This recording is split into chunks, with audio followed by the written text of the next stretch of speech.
पहले हम रिवाइज करेंगे डायरेक्टिंग। 3 चैप्टर है आज का टारगेट, कौन कौन से? कंट्रोलिंग, जिसमें से डायरेक्टिंग आपको पूरा मैं कराऊंगा और इसकी जितनी भी सारी केस स्टडीज़ हैं वो भी सारी मैं ही डिस्कस करूंगा क्लास में और कराऊंगा आज। आगे बात समझ में? उसके बाद एक बड़ा चैप्टर कौन सा रह जाएगा? स्टाफिंग, और एक छोटा चैप्टर कौन सा? कंट्रोलिंग। तो आज का काम हम समय जो भी निर्धारित है उससे पहले कर लेंगे। आगे बात समझ में? सूर्य ढलने से पहले। हाँ, सारे मैं ही कराऊंगा, आप टेंशन ना लें। चैप्टर का नाम क्या है? डायरेक्टिंग। पहले फंक्शंस ऑफ मैनेजमेंट बताओ मुझे, तब शुरू करेंगे इसको। Planning, organising, directing, control. ये इकलौता ऐसा फंक्शन है जो इनिशिएट करता है एक्शन। ये इसका फीचर भी है, मतलब ये डिफरेंशिएट कैसे कर सकते हैं हम इसको? ये इनिशिएट करता है क्या? एक्शन। बाकी सारे फंक्शन क्या करते हैं? प्रिपेयर करते हैं। क्या करते हैं? प्रिपेयर करते हैं एक्शन के लिए। लेकिन ये क्या करता है? एक्शन को इनिशिएट करता है। ठीक है, जिसमें मीनिंग पढ़िए, directing is a function of management, line बढ़ाने वाली टेक्निक। ठीक है। दूसरा, it refers to the process of, जितने भी इसके एलिमेंट्स और जो भी चीज़ें इसके अंदर आती हुई चैप्टर पढ़ा हुआ वो सब लिखना है, जैसे कि instructing, guiding, counselling, motivating. Instruct करना कौन करेगा बताइए? लीडर, मोटिवेटर या सुपरवाइजर? Instruction supervisor. गाइड कौन करेगा? सुपरवाइजर। एक्टिविटीज को ओवरसी करना और चेक करना कौन करता है? सुपरवाइजर। ठीक है। उसके बाद काउंसलिंग भी कौन करता है? Generally supervisor. मोटिवेट कौन करता है? मोटिवेटर। लीड कौन करता है? लीडर। और सुपरविजन कौन करता है? सुपर। तो ऊपर वाले जो कीवर्ड्स हैं ये केस स्टडी में आपके काम आएंगे कि ये सारे काम कौन करता है? सुपरवाइजर। पहले ये बात समझ में, जब आएगा क्वेश्चन आइडेंटिफाई द एलिमेंट्स तो यहाँ पर काम आएगा। नेक्स्ट पढ़िए, पीपल इन द ऑर्गेनाइजेशन। किसको करेंगे ये सारे काम? काउंसलिंग के बाद हो क्या रहा है? काउंसलिंग हम मोटिवेट करने के लिए कर रहे हैं या बिहेवियर को चेंज करने के लिए कर रहे हैं? अगर मोटिवेट करने के लिए कर रहे हैं तो किस में चला जाएगा? मोटिवेशन में। बिहेवियर को चेंज करने के लिए कर रहे हैं तो लीडरशिप में। नॉर्मली लिखा हुआ है काउंसलिंग तो किस में जाएगा? सुपरविजन में। एक एक बात ध्यान से सुननी है, एग्जाम में काम आएगी। ठीक है। किनको करेंगे ये सारी चीजें हम? पीपल का मतलब workforce in the organisation. Simple है यहाँ तक। उसके बाद आ गए हम फीचर्स पे, जिसमें सबसे इंपॉर्टेंट और सबसे पहला फीचर इनिशिएट्स एक्शन। पहली लाइन पढ़िए इसकी, क्या लिखा हुआ है? All the other function of management prepares a setup for action. ये सारे अभी केस स्टडी में आएंगे तो ध्यान से पढ़ना। But directing initiates actual action in the organisation. अगर आपको किसी में भी लाइन बढ़ानी है तो आप लिखेंगे कि ये कौन से फंक्शन के बाद आता है? स्टाफिंग। तो आफ्टर स्टाफिंग क्या लिखोगे? आफ्टर स्टाफिंग कौन सा आता है? डायरेक्टिंग। जो क्या करता है बस वो बढ़ जाएगी लाइन आपकी। ये बात समझ आती है? फिर दूसरा, परवेसिव। इसका मतलब समझ आता है? परवेसिव का हिंदी मीनिंग हर जगह, एवरीवेयर। ठीक है। इर्रेस्पेक्टिव ऑफ साइज, नेचर और कलर। Very good. लोकेशन। ठीक है। Every manager at each level performs directing. Top से लेके सुपरवाइजरी लेवल तक हर एक मैनेजर। थर्ड पॉइंट क्या है? अच्छा, इसकी फिर पहले हम एक ही लाइन लिखेंगे या पहले लिख देंगे? डायरेक्टिंग जो है पहले लिखेंगे। परवेसिव का मतलब क्या है? Everywhere in the organisation. पहले से लिखते हुए आए, ये मत कहना इसमें एक ही लाइन थी तो हमने एक ही लाइन लिख दी। हाँ, थर्ड पॉइंट। हाँ, बना तो आप सकते हैं। Third point, continuous function. पहली लाइन क्या है कॉन्टिन्यूअस फंक्शन की? पढ़िए। Directing includes supervision, communication, leadership. और ये चीज वन टाइम करनी होती है या बार बार करनी होती है? दो चीजें, either the goals are achieved और ऑर्गेनाइजेशन एग्जिस्ट। ठीक है।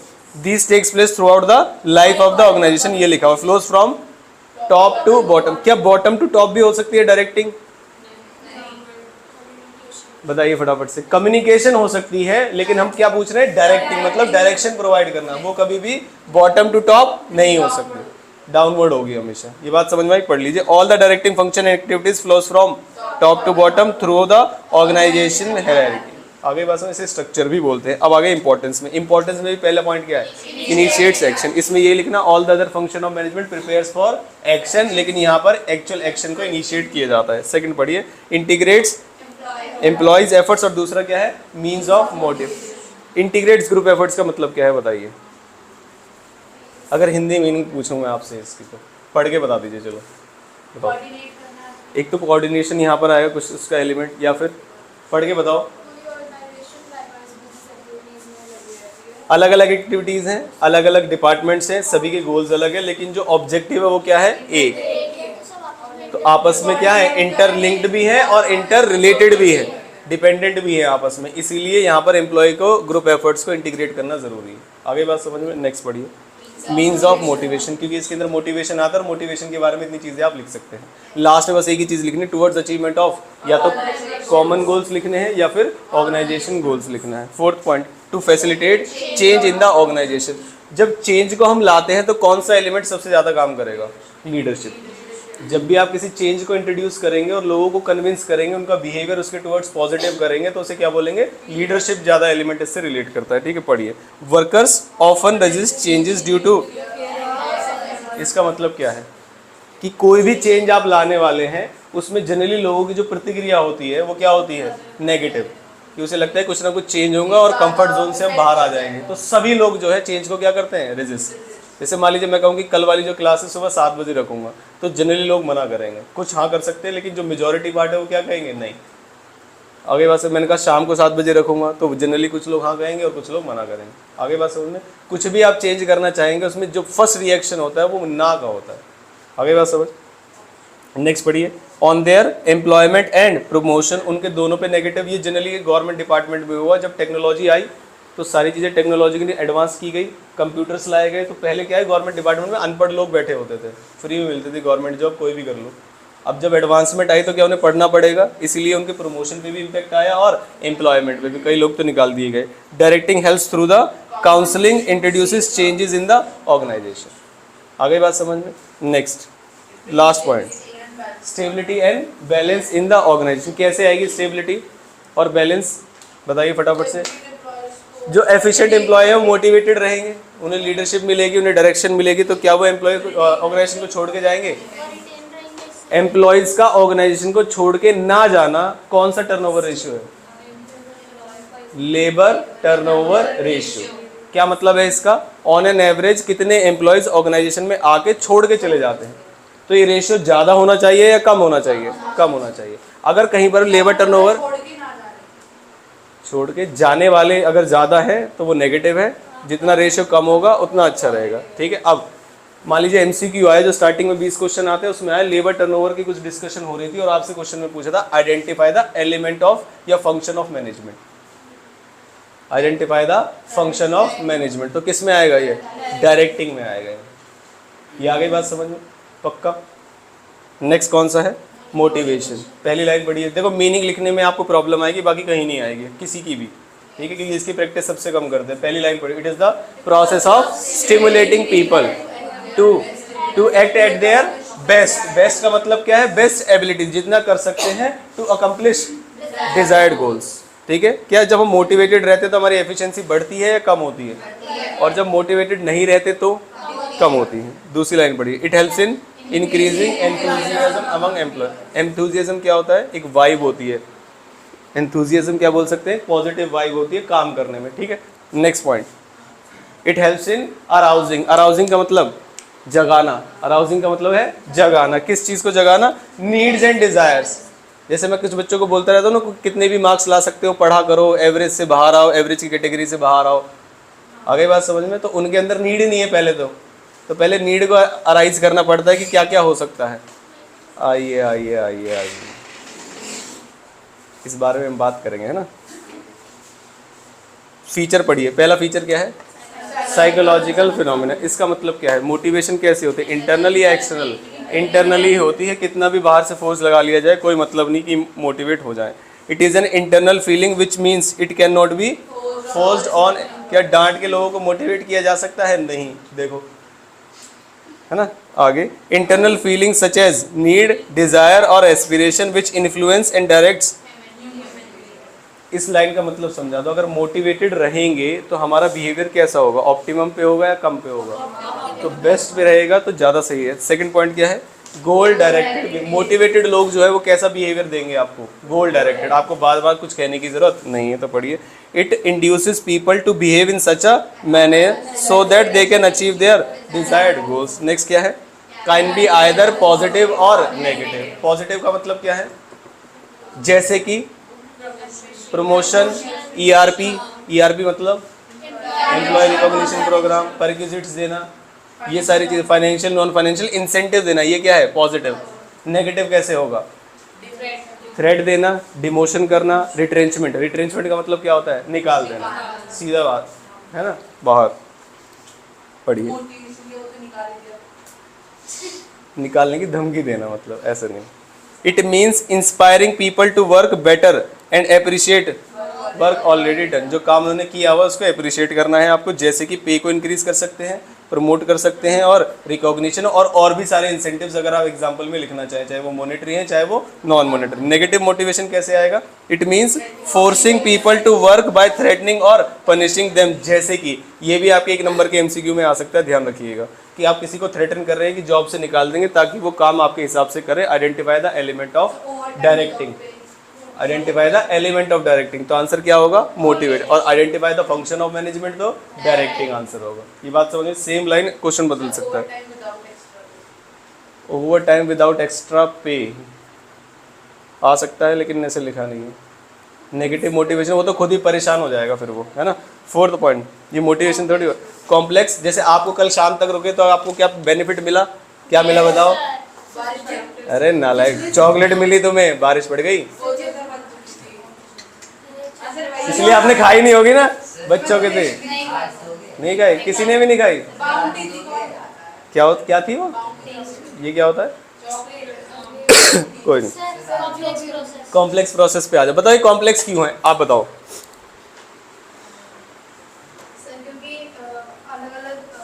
जैसे हम पूरे साल निकल गए, समझ में नहीं आया हम इन गधों को मोटिवेट कैसे करें। क्यों? क्योंकि इनकी नीड ही समझ नहीं आ रही, है ना। मान रहे गधे हैं, आगे बात समझ, इतना जोर लगाने के बाद भी 2 मिनट लेट, इतने गधे हैं ये। आगे बात समझ में, क्योंकि लोगों की नीड ही समझ में। हाँ 2 मिनट, तो इतनी मोटिवेशन करने के बाद भी समझ नहीं आ रहा है इनकी नीड क्या है, डिजायर क्या है, जीवन में करना क्या चाह रहे हैं। अब हम कहाँ बैठे हैं? बोर्ड्स एग्जाम्स आ गए, चल रहे हैं, उनके बीच में है, फिर भी मोटिवेशन की जरूरत पड़ रही है। नहीं, इधर देखो, motivation is a complex and difficult process. क्यों है? एक तो लोगों के हमारे यहाँ इंडिविजुअल डिफरेंसेस है और उनकी नीड्स को आइडेंटिफाई करना मुश्किल है, और दूसरा अगर आइडेंटिफाई कर लो तो फिर चेंज हो जाएगी। पॉइंट आया समझ में? तो due to individual differences and change in the needs and wants from time to time. यहाँ तक बात समझ आती है? सिंपल है, यहाँ तक कोई दिक्कत वाली बात नहीं। आगे 5th पॉइंट, कॉन्टिन्यूस प्रोसेस। ये पढ़ के और आप मुझे समझाएंगे, आप जल्दी से।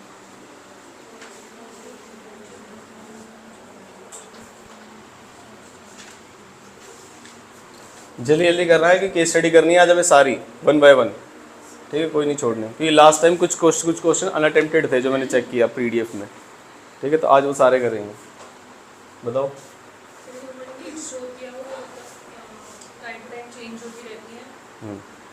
पहले तो अनलिमिटेड होती है, हाँ।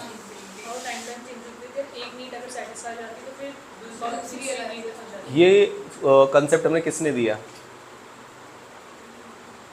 नहीं पता। 5 कैटेगरी की नीड आइडेंटिफाई करके नहीं दी एक अंग्रेज ने?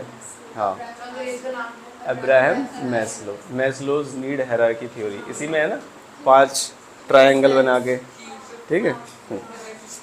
पढ़ लीजिए फटाफट से। हमारी नीड्स कैसी है, यहाँ पे पढ़िए कैसी है नीड्स? अनलिमिटेड, और वो चेंज होती रहती हैं। एक नीड सेटिस्फाई हुई नहीं कि तुम सिर पे चढ़े नहीं। The manager have to continuously perform the function of motivation. यहाँ तक बात समझ आती है? नेक्स्ट, इट मे बी, इस पे तो पूरे हमारे इंसेंटिव्स ही हैं। मुझे बताइए, अगर मुझे सुपरवाइजरी लेवल के लोगों को मोटिवेट करना है तो कौन से देने पड़ेंगे? मॉनेटरी। ये आपसे सजेशन पूछा जाएगा एग्जाम में, ठीक है। और अगर आपको टॉप लेवल के लोगों को करना है तो non monetary. Floor manager supervisor level पे किसी फ्लोर को मैनेज करना, हाँ। इंपॉर्टेंस आप एक बार पढ़ लेना, बहुत ज़्यादा रेलेवेंट नहीं है। जो रेलेवेंट है वो क्या है? इंसेंटिव। पढ़िए, पहला कौन सा है? पे एंड अलाउंस। इसके कुछ मैंने आपको एग्जाम्पल लिखवाए जो आपके एग्जाम में केस स्टडी में आ रहे होंगे। जैसे पहला कौन सा है? CEA, क्या है? Children education allowance. दूसरा CHA, चिल्ड्रन हॉस्टल अलाउंस। एक तो एजुकेशन अलाउंस है, एक हॉस्टल। इसमें पैसे मिल रहे हैं, हॉस्टल मिल रहा है? पैसे मिल रहे हैं। क्या मिल रहे हैं? पैसे। अलाउंस का मतलब पैसे, इसलिए हम मॉनेटरी में पढ़ रहे हैं। अगर हॉस्टल की फैसिलिटी मिल रही होती तो किस में जाता? परक्विजिट। और वो किसमें, किस कैटेगरी में चला जाता? इसी में रहता, इसी में रहता लास्ट में। आगे बात समझे? दोनों ही किसमें है? फाइनेंशियल में। नेक्स्ट है DA। DA का मतलब DNS अलाउंस। क्या मतलब है इसका? महंगाई वाला, महंगाई वाला जो अलाउंस होता है, पैसे मिलते हैं। HRA, house rent allowance. और अगर हाउस मिल रहा है तो किस में चला जाएगा? इसी में, इसी में मॉनेटरी में रहेगा, नाम हो जाएगा perquisites. Next TA, transport allowance, हालांकि टिफिन अलाउंस भी हो सकता है। TFA कौन सा था? टिफिन अलाउंस, ठीक है। नेक्स्ट कौन सा है? प्रोडक्टिविटी लिंक्ड वेज इंसेंटिव, जिसका हमारे पास एक प्रिंसिपल भी है चैप्टर नंबर 2 पे। हाँ, ये बोल रहे हैं differential piece wage rate system. ऐसे एम्प्लॉयज जो स्टैंडर्ड्स को अचीव कर लेते हैं या उससे ज़्यादा काम करते हैं उन्हें हायर रेट देते हैं, और जो लो करते हैं उन्हें कम रेट देते हैं। आगे बात समझ में।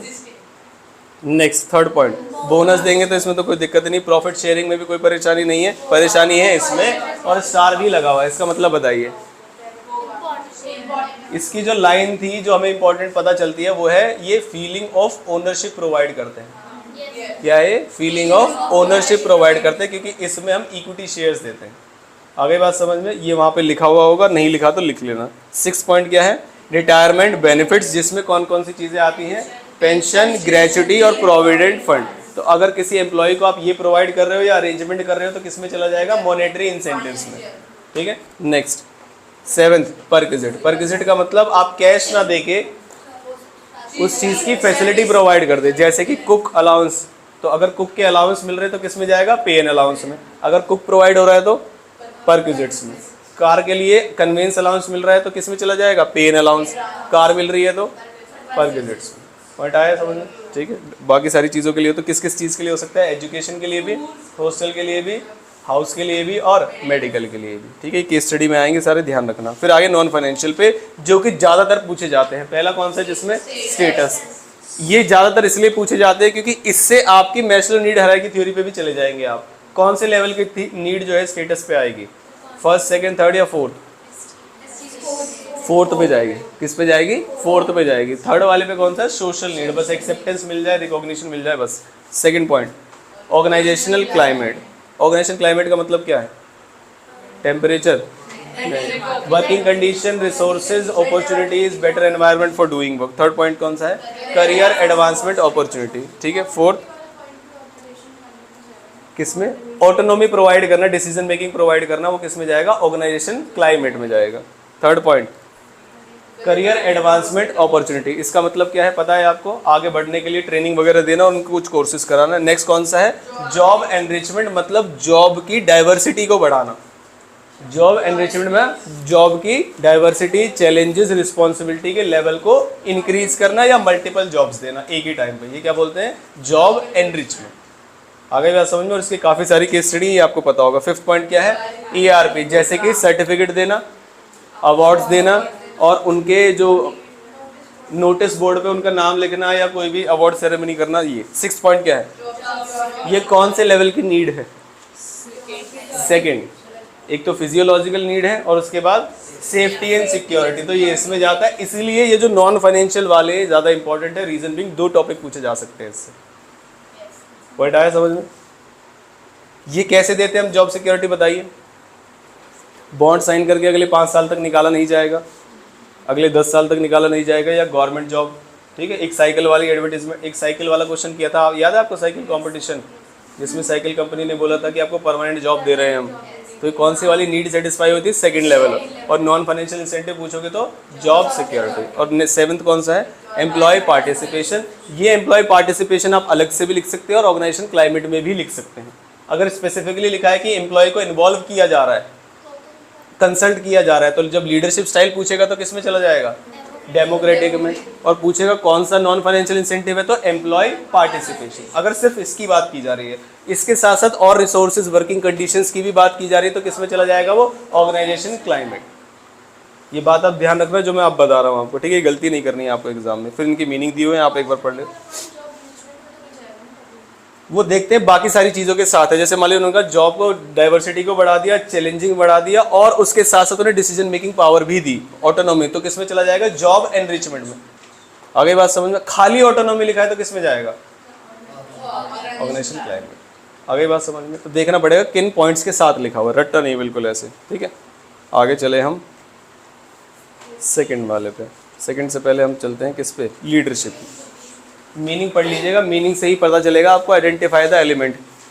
ठीक है। तो पहला क्या है? Influencing the behaviour of other, ताकि वो बात करते हैं क्लास के बारे में, गलती से रिकॉर्ड हो रही है। मेकिंग देम स्ट्राइव टुवर्ड्स, किस पे? Voluntary towards achievement of organise. Voluntary का मतलब क्या है? कुछ फोर्स करेंगे हम लीडरशिप में भी? ऐसा ही मोटिवेशन में बोला था हमने, ये एक साइकोलॉजिकल कंसेप्ट है, ठीक है। इसको इस मोटिवेशन को आप फोर्स नहीं कर सकते। ऐसे ही बिहेवियर को भी आप कैसे करना है, क्या है, फोर्स कर सकते हैं? नहीं। एग्जाम्पल आपके सामने है, ठीक है। आगे फीचर्स पढ़िए। पहला फीचर क्या है?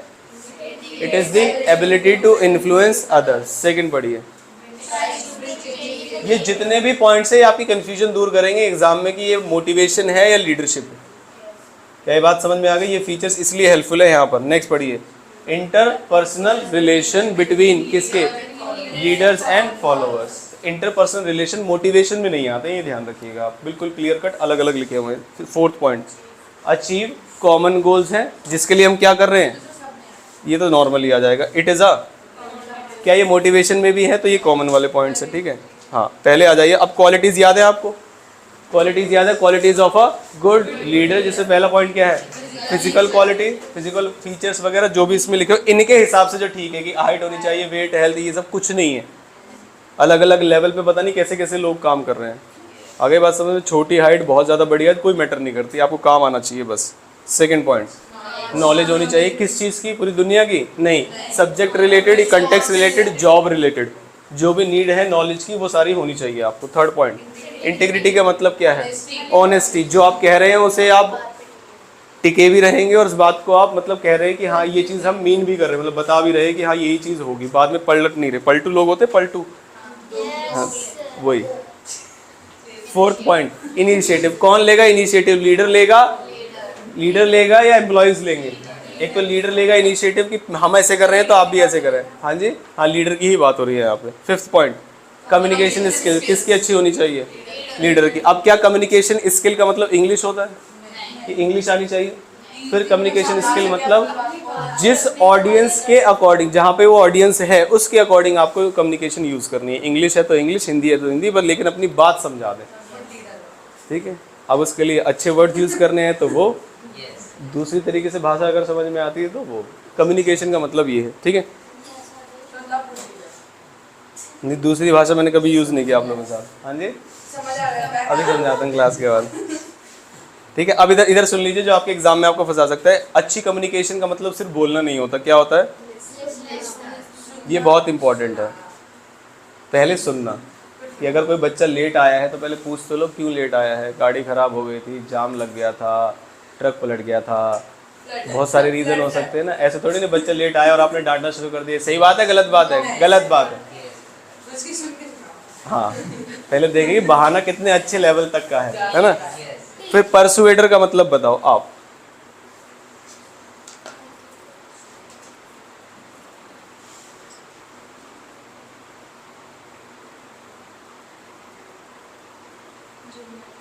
हाँ, जुमला देना नहीं, गलत गलत गलत। परसुएडर का मतलब ये है, जैसे मान लीजिए कुछ 3 लोग खड़े हैं, वो डिसाइड नहीं कर पा रहे हैं कि हमें सीधे घर जाना चाहिए या कहीं खाने जाना चाहिए, लेकिन उस ग्रुप में एक व्यक्ति ऐसा होगा जो सबको कन्विंस कर देगा कि या तो घर जाना चाहिए या खाने जाना चाहिए। आगे बात हो, इसे बोलते हैं परसुएशन। क्या बोलते हैं इसे? परसुएशन। तो इसे जुमला देना नहीं, जुमला मतलब गोले, जो डिसीजन चेंज करा दे या जो वो चाहता है उसके अकॉर्डिंग काम हो जाए। हाँ जी, हाँ हाँ, काम करा दे, परसुएड करना, ठीक है। ठीक ठीक ठीक, इधर इधर इधर। उसी को दूसरा वर्ड क्या बोलते हैं इधर? इन्फ्लुएंसर और मोटिवेटर। फिर उसके अंदर क्या मोटिवेशन स्किल्स भी होनी चाहिए लीडर के अंदर, ठीक है, बहुत बढ़िया। 7th पॉइंट, सेल्फ कॉन्फिडेंस का मतलब क्या? बातें करते समय अगर मान लीजिए वो खुद ही डर रहा है, उससे खुद क्वेश्चन नहीं हो रहे हैं, जो बात कह रहा है उसे खुद नहीं पता, तो क्या वो सामने वाले को समझा सकता है? एक्यूरेसी से नहीं। और लोगों को तो इसी चीज़ में चाहिए। क्वेश्चन सॉल्व नहीं हुआ सर से। हाँ, आगे बात समझ में? या मैं स्कूल वाली मैडम से क्वेश्चन सॉल्व नहीं, हमसे बोलती है।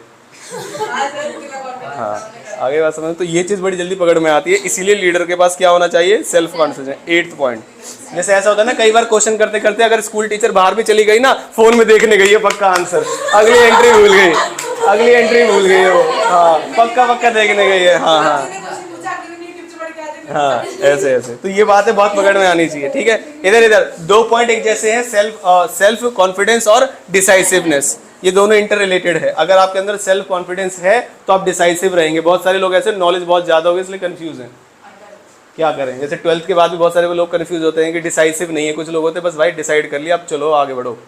कुछ लोग डिसाइड करने के बाद भी सोचते रहते हैं कि वो सही रहता, होते हैं ना कुछ लोग डाउट में ही रहते हैं जीवन भर। कुछ लोग तो कुछ नहीं कर रहे वो तब भी खुश है, वो डिसाइसिव नहीं है, कुछ नहीं कर रहे। डिसाइसिव का मतलब कुछ करना ही नहीं होता, डिसाइसिव का मतलब बस पैसे वेस्ट नहीं करने, अब बात खत्म। हाँ, बाहर ही घूमना है तो फिर एजुकेशन में क्यों लगाना, इसका 50% पैसे दे दो हमको, बाहर ठोकर खा के सीख लेंगे, और ये भी एक तरीका है जीवन में आगे बढ़ने का। हाँ जी, हाँ वैसे मिलेगा नहीं। 9th पॉइंट क्या है? Social skill. इसे समझा दो बस, इस पॉइंट को पढ़ के समझाइए आप मुझे।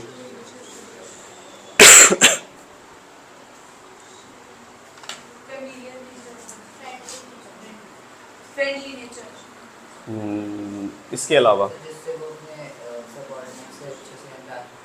क्योंकि सबऑर्डिनेट्स में भी क्या इंडिविजुअल डिफरेंसेस होंगे, सारे एक लेवल के सबऑर्डिनेट्स तो नहीं होंगे, तो सभी लेवल के लोगों की नीड को आइडेंटिफाई करके आप तब उनसे बात करेंगे, ठीक है? हाँ नहीं ऐसा तो नहीं है क्या? हाँ ठीक है, वैसे कटवा दिया था आप ही लोगों में से कटवाया था किसने, नालायक सही था वो। हाँ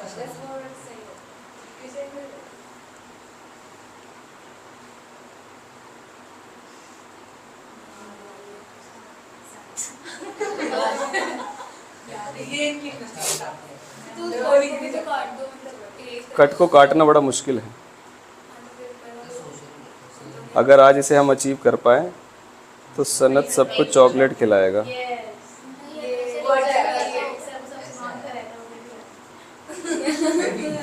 क्या कह रहे हैं?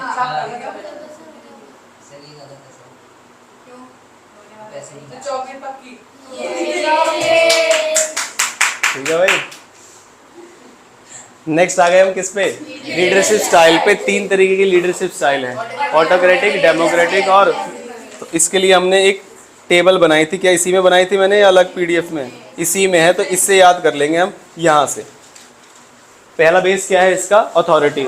ऑटोक्रेटिक के अंदर मैक्सिमम अथॉरिटी किसके पास होती है? लीडर के पास। डेमोक्रेटिक में इक्वल होती है, और थर्ड वाले में मिनिमम होती है किसके पास? लीडर के पास, और मैक्सिमम किसके पास होती है? सबऑर्डिनेट। सेकंड, सबऑर्डिनेट का एजुकेशन लेवल, तो जो ऑटोक्रेटिक है उसमें अनएजुकेटेड या इलिटरेट लोग ज्यादातर होते हैं, सेकंड वाले में एजुकेटेड होते हैं, और थर्ड वाले में हाईली एजुकेटेड प्रोफेशनल्स होते हैं, ठीक है? थर्ड, रोल और इंपॉर्टेंट। तो पहले लीडर का रोल क्या इंपॉर्टेंट है? पहले वाले में यस सबसे ज्यादा इंपॉर्टेंट है, सेकंड वाले में दोनों का इंपॉर्टेंट है, और थर्ड वाले में लीडर का बहुत कम है, सबऑर्डिनेट का बहुत ज्यादा है।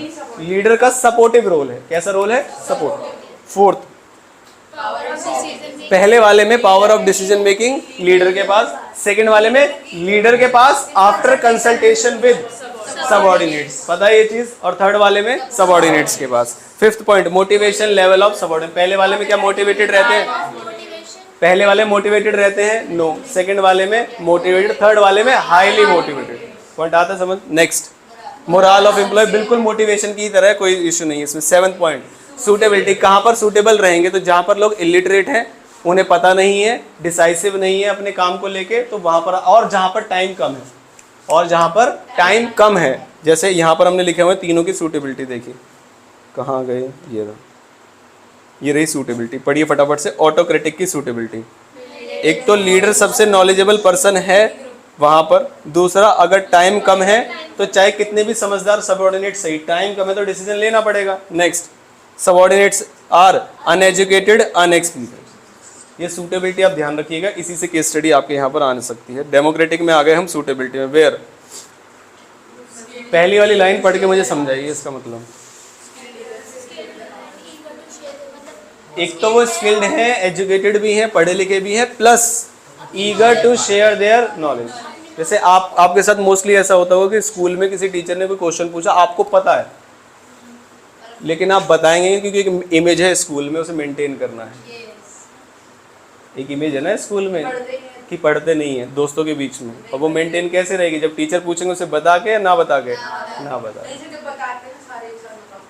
के। एक साथ बताते हैं, उसके लिए भी अलग लेवल का enough time for decision making, ठीक है? जहाँ पर डिसीजन मेकिंग के लिए बहुत ज्यादा टाइम। और third point, where roles are clear, ये है सबसे इंपॉर्टेंट पॉइंट। अगर कोई कंफ्यूजन है तो वो डिले ही होता रहेगा। अगर रोल्स क्लियर है कि सबऑर्डिनेट किस लेवल के सजेशन दे सकते हैं, आगे बात समझ में, और सिर्फ सजेशन देना है तो वहाँ पर ये सूटेबल है। फोर्थ पॉइंट, अरे नालायको सो गए क्या? फोर्थ पॉइंट क्या है? Leaders wants to involve subordinate in decision making. ठीक है, फिर आ गए हम लास्ट, हाँ वो केस स्टडी के लिए कंस्ट्रक्टिव सजेशन वाला पॉइंट। फिर आ जाइए suitability, where subordinates are highly skilled and experience and educated. Followers कैसे हैं? पढ़ो, कैसे हैं? ट्रस्टवर्दी, उन पर ट्रस्ट किया जा सकता है कि जैसा काम दे वो वैसा ही करके लाएंगे, हाँ अच्छी गुडविल हो उनकी। Leaders are used only for providing resources. जैसे ट्रस्टवर्दी का मैं एक एग्जांपल देता हूँ कि मुझे 2 बच्चे मिले कुछ दिन पहले, तो ये कुछ खा के जा रहे थे, तो मैंने इनसे कहा कि हम मुझे भी खिलाओ, तो कह रहे चलो सर रोड पे, वो क्या ठेला था ना, ठेला, उस पे खिला रहे नालायक। और भाई आपने ही बोला था कि ठेले से खाएंगे, तो ठेले से खाऊंगा, ये कहाँ बोला मैंने? मेरे लिए जा रहे हैं।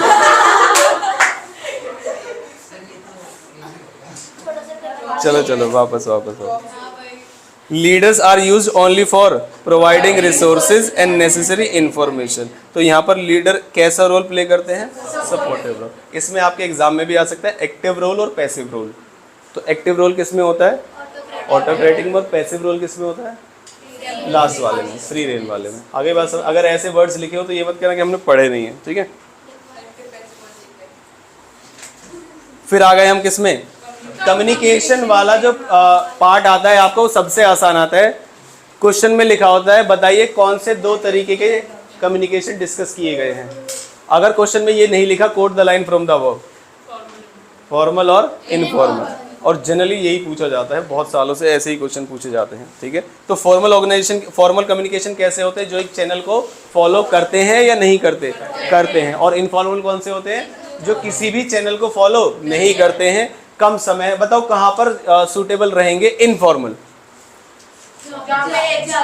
एक तो ज्यादा टाइम नहीं है, पहली चीज क्या नहीं है? ज्यादा टाइम नहीं है। दूसरा, जेन्युइन फीडबैक चाहिए आपको कि ऑर्गेनाइजेशन ने कुछ पॉलिसी बनाई है, उसमें लोगों का रिव्यू क्या है। अगर जेन्युइन चाहिए तो कौन से जाना पड़ेगा? इनफॉर्मल। क्या बात समझ में आ गई? और इनफॉर्मल के 2 नेगेटिव्स बताओ।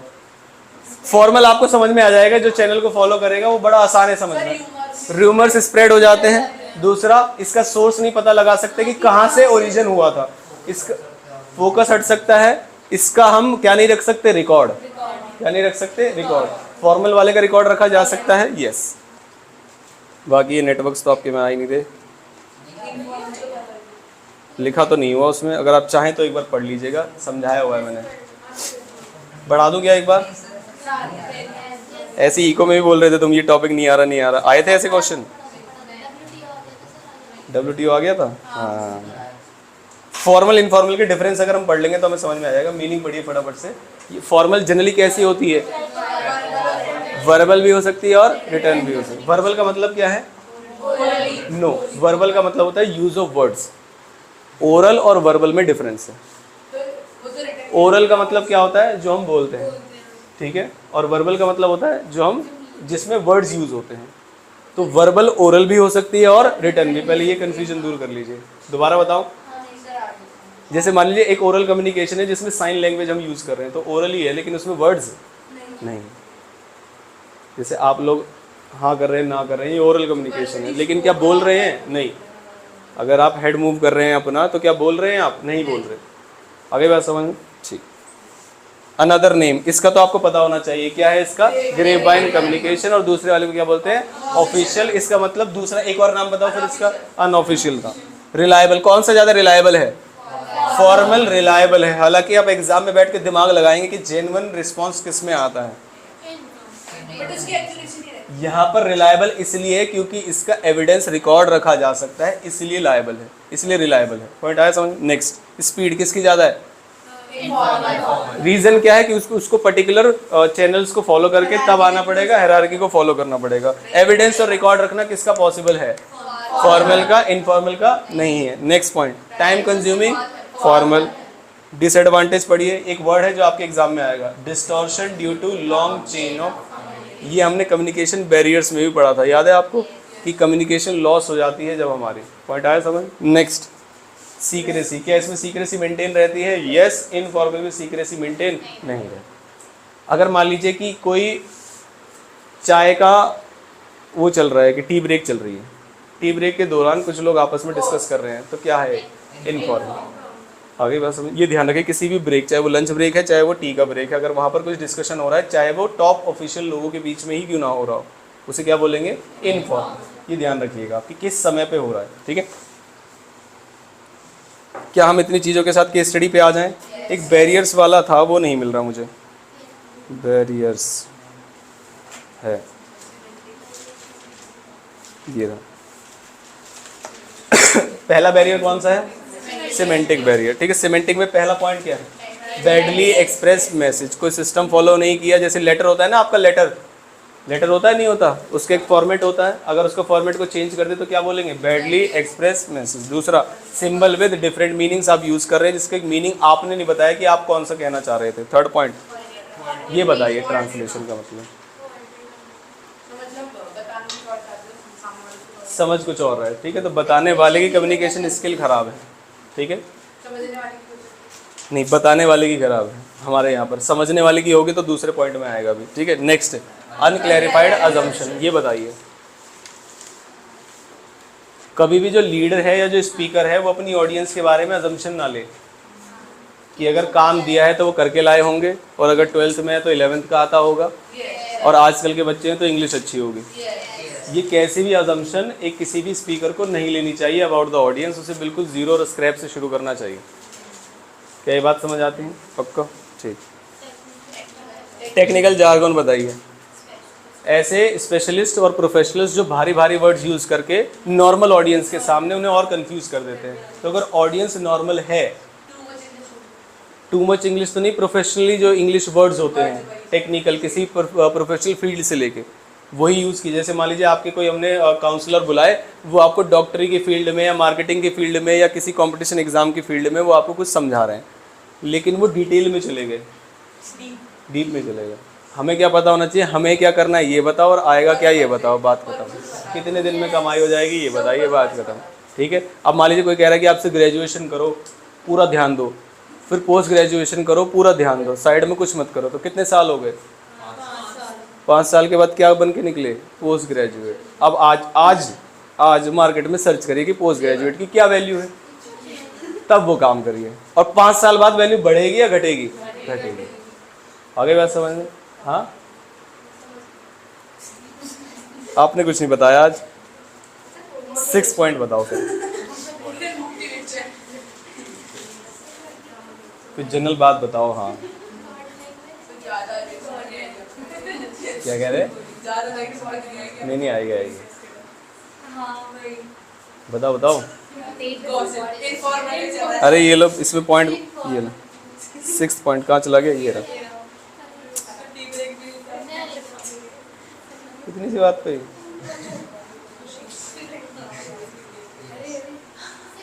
टेस्ट खुल जाता है बार बार।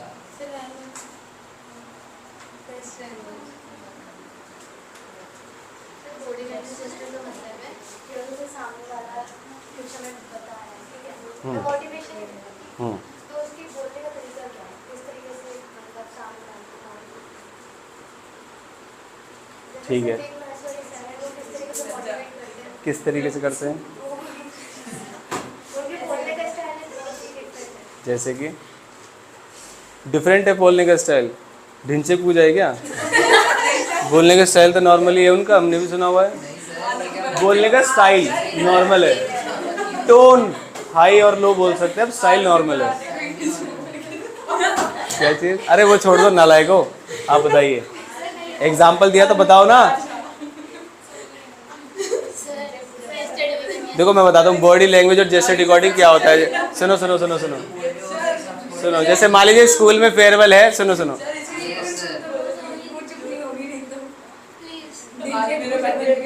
डोरेमोन जितनी तुम हो और बातें तुम्हारी होती है इतनी बड़ी बड़ी। हाँ, छोटे भीम तक आ रहे हैं। सुनो, इधर क्या बता रहा था मैं नालायक को? हाँ, जैसे डिकोडिंग का मतलब क्या, जैसे मान लीजिए लास्ट में फेयरवेल था, सारे टीचर्स आपके साथ नाच रहे थे स्कूल में, सुन, अरे सुन लो नालायक, अरे सुन लो, तो वहाँ पर टीचर ने बोला कि हमारे बारे में 2 शब्द कहो, तो जो आप बोल रहे हैं और जो आप कहना चाह रहे हैं वो दोनों में डिफरेंस है। जनरली, मैं जनरली की बात कर रहा हूँ। हाँ,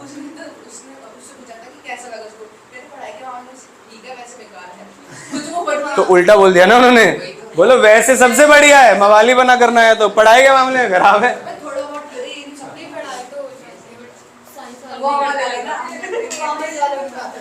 चलो चलो इधर इधर।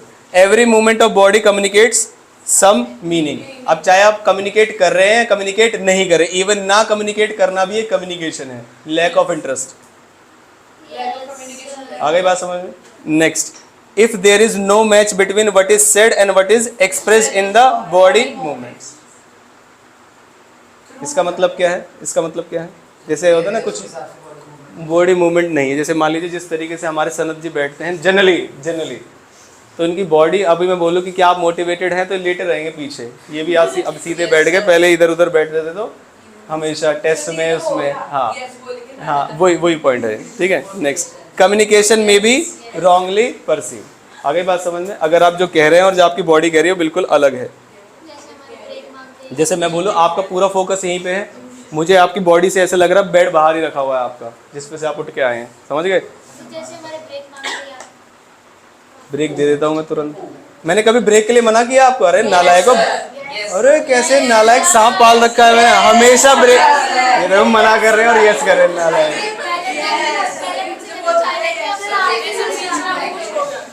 देखो अभी पूछ रहा नालायक, कह रहा ब्रेक ले लें, वो कह रहे हैं यस सर।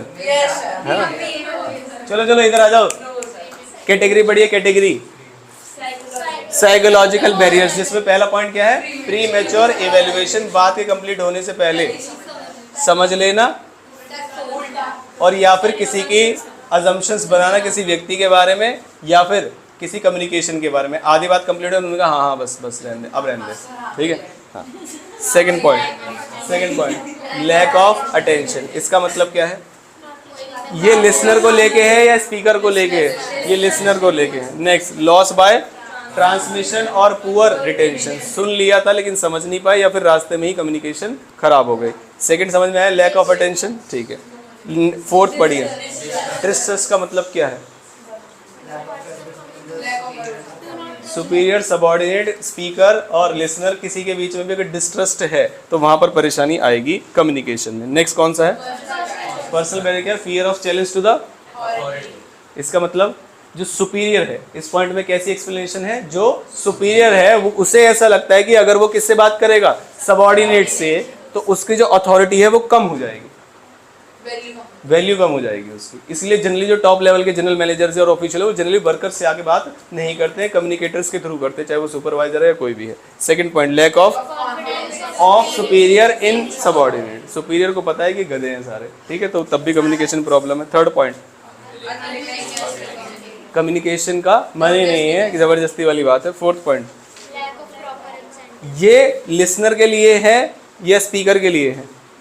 स्पीकर को बताया जा रहा है कि आप लिसनर को प्रॉपर इंसेंटिव नहीं देते, अगर वो सजेशन दें और आप उसे अप्लाई कर रहे हैं लेकिन आप उसे रिकॉग्नाइज नहीं कर रहे हैं तो ये प्रॉब्लम आएगी कम्युनिकेशन में। तो क्या आगे से सजेशन मिलेंगे? नो। नेक्स्ट, ये सारे पॉइंट्स आपके किस में आएंगे? देखिए ये आपका पॉइंट आ सकता है कि आपको कंस्ट्रक्टिव सजेशन मिले लेकिन आपने अप्लाई नहीं किए, तो बताइए कौन सा प्रिंसिपल है? इनिशिएटिव। कौन सा है? इनिशिएटिव। अब आ जाते हैं लास्ट, ऑर्गेनाइजेशन के बैरियर्स। पहला क्या है? पॉलिसी ऐसी है, रूल्स एंड रेगुलेशन इस तरीके से हैं, स्टेटस और कॉम्प्लेक्स स्टेटस ओरिएंटेड लोग हैं। फोर्थ, कॉम्प्लेक्सिटी है, बहुत ज़्यादा हायरार्की इस तरीके से है कि आप करना भी चाहेंगे उस काम को तो बड़ा डिले हो जाएगा। फिफ्थ पॉइंट, फैसिलिटीज़ नहीं, कह रहे हैं कि कंप्लेन हो किसी भी ऑफिशियल के बारे में बोल सकते हो, फैसिलिटीज़ नहीं है, ठीक है। तो जैसे मान लीजिए हमने कहा कि अगर आपको किसी टीचर की बुराई करनी है तो कंप्लेंट बॉक्स में डाल दीजिए, हम इस टीचर में ये सुधार चाहते हैं या इसे निकलवाना चाहते हैं, लेकिन हमने वो बॉक्स आज तक नहीं बनवाया, तो इसका मतलब आपको डायरेक्टली हमसे बोलना पड़ेगा। तो क्या सी प्रॉब्लम है या नहीं है? कौन सी प्रॉब्लम है? फैसिलिटीज़ की। आगे बात समझ, क्या ऐसा करवाना चाहिए हमको? जल्दी से बताओ। ये नहीं कह रहे कि सर ऐसी कोई नीड ही नहीं है, है ना? अब फटाफट से हम आ जाते हैं केस स्टडी पे, सारी केस स्टडी एक साथ करेंगे। पढ़िए, name and explain the type of incentive. Type का मतलब होता है कैटेगरी, तो क्या सिर्फ कैटेगरी बताएंगे या अगर हमें पता चल रहा है तो वो भी लिखेंगे?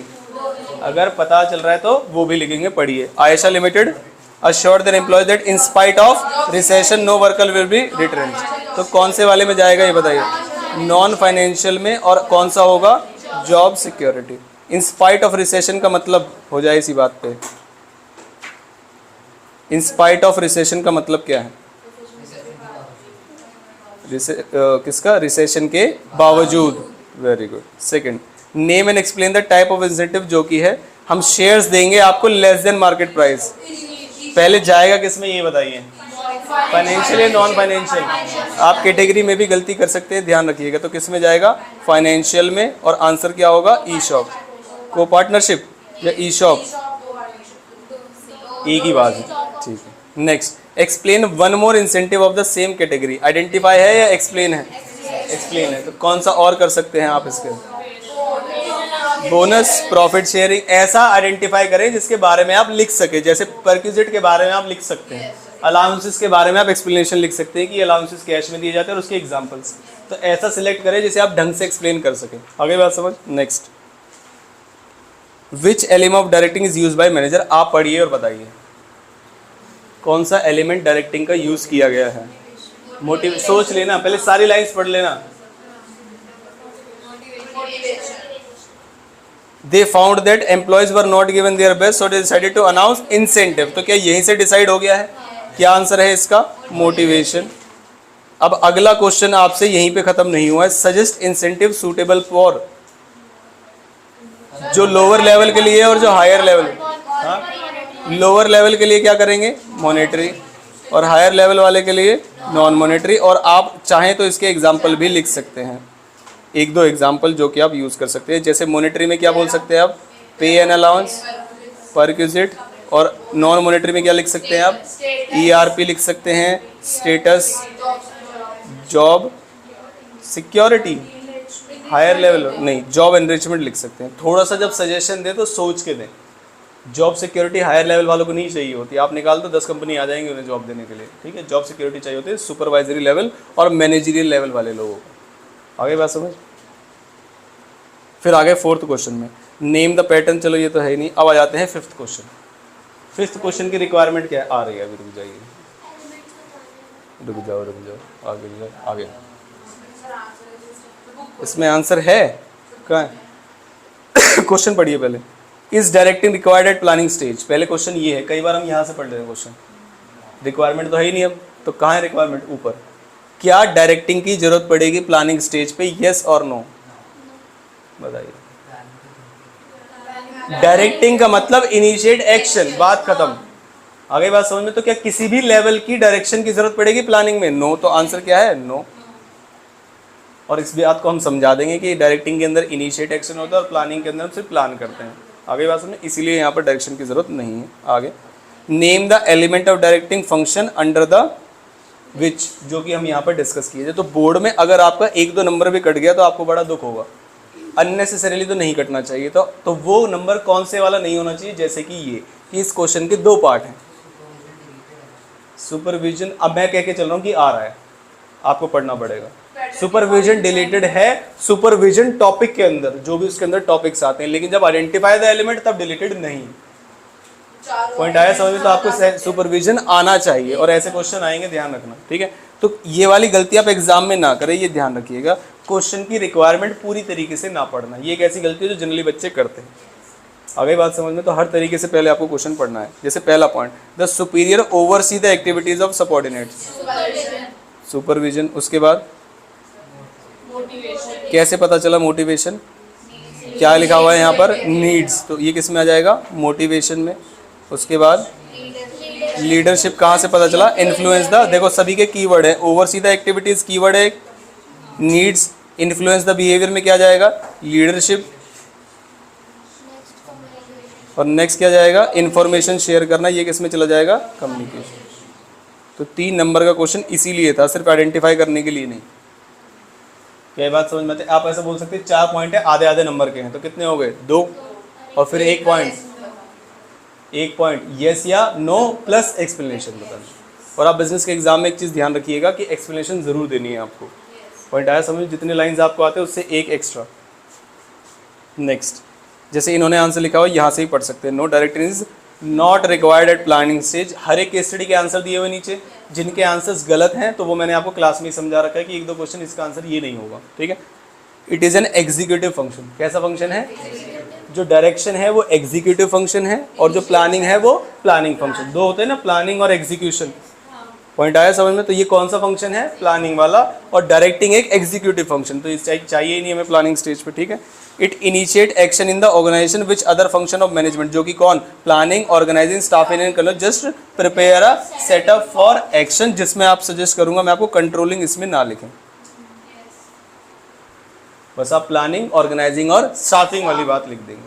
क्या ये बात समझ आती है? आंसर लिखना है इसका, ऐसे क्वेश्चन आपके एग्जाम में आ सकते हैं। Next, name which type of communication is this.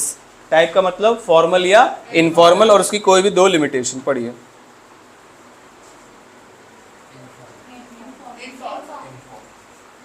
कैसे पता चला? कहाँ पर हो रही है कम्युनिकेशन? लंच टाइम में, बस बात खत्म। बाकी आपको इस बात से कोई लेना देना नहीं है। नाम क्या है इसका? इनफॉर्मल। और कोई भी दो आप इसकी लिमिटेशन बता सकते हैं, जैसे कि रूमर्स स्प्रेड हो सकते हैं और सीक्रेसी मेंटेन नहीं हो सकती है। और कोई पॉइंट? और नॉट रिलायबल। जो एक्यूरेट वाले पॉइंट है वो सारे पॉइंट्स आप बता सकते हैं, बाकी कोई भी पॉइंट आप बता सकते हैं, एनी बोला है उसने। Next, you are working at a middle level of management, your superior a top management personal. इसका मतलब क्या है? व्यक्ति। Sent a message for you which you received and well understood. आपको मिल भी गया है और आपने अच्छे तरीके से समझ लिया है। तो क्या कम्युनिकेशन कंप्लीट हुई है या नहीं हुई है? क्यों नहीं हुई है? एक मिनट, कम्युनिकेशन याद है? पहले क्या होता था? सेंडर, उसके बाद एनकोडिंग, उसके बाद मैसेज, उसके बाद डिकोडिंग, उसके बाद रिसीवर, उसके बाद फीडबैक। क्या पॉइंट है? फीडबैक। और सभी के बीच में क्या थी? नॉइज। ये था। लेकिन क्या उसको मिल गया है और उसने समझ लिया है तो क्या कम्युनिकेशन कंप्लीट हो गई? नहीं। रीजन क्या है? Feedback is missing. इसीलिए यहां पर ये कम्युनिकेशन अभी कंप्लीट नहीं हुई। आगे बात समझ में? अब इस बात को भी कोई बच्चा इतने में खत्म कर सकता है। कोई बच्चा ये लिखेगा कि कम्युनिकेशन जो है कंप्लीट होने के लिए यहाँ से शुरू होगी और उसमें लास्ट जो स्टेप होता है ये है। ऊपर वाले क्वेश्चन में ये वाला स्टेप मिसिंग है। लिखने का तरीका आपके मार्क्स डिसाइड करेगा। जितनी जल्दी में और जितने ईजी तरीके से आप अपने लिए करेंगे उसके लिए भी ईजी हो जाएगा मार्क्स काटना। और जितने अच्छे तरीके से आप पेपर प्रेजेंट करेंगे, इकोनॉमिक्स के पेपर में आपको आइडिया लग गया होगा कि पेपर में टाइम तो इनफ रहेगा, हर एक आंसर को लिखते समय उसकी क्वालिटी आपको बढ़ानी है, उससे आपके मार्क्स बढ़ेंगे। आइडेंटिफाई आप गलत नहीं करेंगे, मान के चलिएगा। आगे बात समझ में? तो जो भी एक दो मार्क्स आधे नंबर हमारे कटेंगे, किस में कटेंगे? एक्सप्लेनेशन में। तो आप जब लिख रहे हैं तभी ध्यान से लिखते चलें। पॉइंट आया समझ में? कई बच्चे तो क्या करते हैं, लिखते समय ही बता देते हैं कि यहाँ मार्क्स काटना। जैसे वो लिख देंगे पॉइंट नंबर 1, 2 और 3। 1 वाला पॉइंट जो था वो लिख दिया और यहाँ पर छोड़ दिया, तो वो उसे बताएंगे कि यहाँ मार्क्स काटो, आ जाओ। ऐसा टेस्ट में भी करते हैं बच्चे। जब नहीं आता पॉइंट्स तो रहने दो, नंबर क्यों डाल के छोड़ दिए तुमने? अगर मान लीजिए आपको 4 पॉइंट्स लिखने हैं और 2 याद है तो खाली 2 ही लिखो ना, नंबर डाल के क्यों छोड़ दो? तुम तो बता रहे हो उसको कि हम भूल गए। और जब भी पॉइंट्स लिखो 1 2 3 में ना लिख के ABCD में रखना। मार्क्स को और पॉइंट्स को कोरिलेट बड़ा इजीली किया जा सकता है। किससे? नंबर से। कि 4 नंबर का था, उसने 3 पॉइंट लिखे हैं, ABCD लिखो। ई के बाद से कंफ्यूजन हो जाती है। हाँ, ये दिक्कत है ना। Next identify the factor which act as a communicator. अभी कम्युनिकेशन बैरियर पढ़े थे हमने, आपको फैक्टर बताना है। बताओ फटाफट से बताइए। Rakesh is working under the is superior कौन? नीरज। तो सुपीरियर कौन है? Neeraj. He always communicate useful idea and suggestion to superior regarding the reduction of cost, improvement in the product. Neeraj implements, वो उसकी बात मानता भी है और हमेशा फेवरेबल रिजल्ट मिलते हैं, लेकिन but never appreciate Rakesh for his. तो रीजन क्या है? Lack of proper incentive. और किस कैटेगरी में जाएगा ये? Personal barrier. तो आप इस चीज को भी लिखेंगे, ठीक है। नेक्स्ट, अरे इसमें तो आंसर ही आ गया था। Identify the factor which act as a communication barrier. जरा पढ़िए फटाफट से। नहीं, आंसर है उसमें।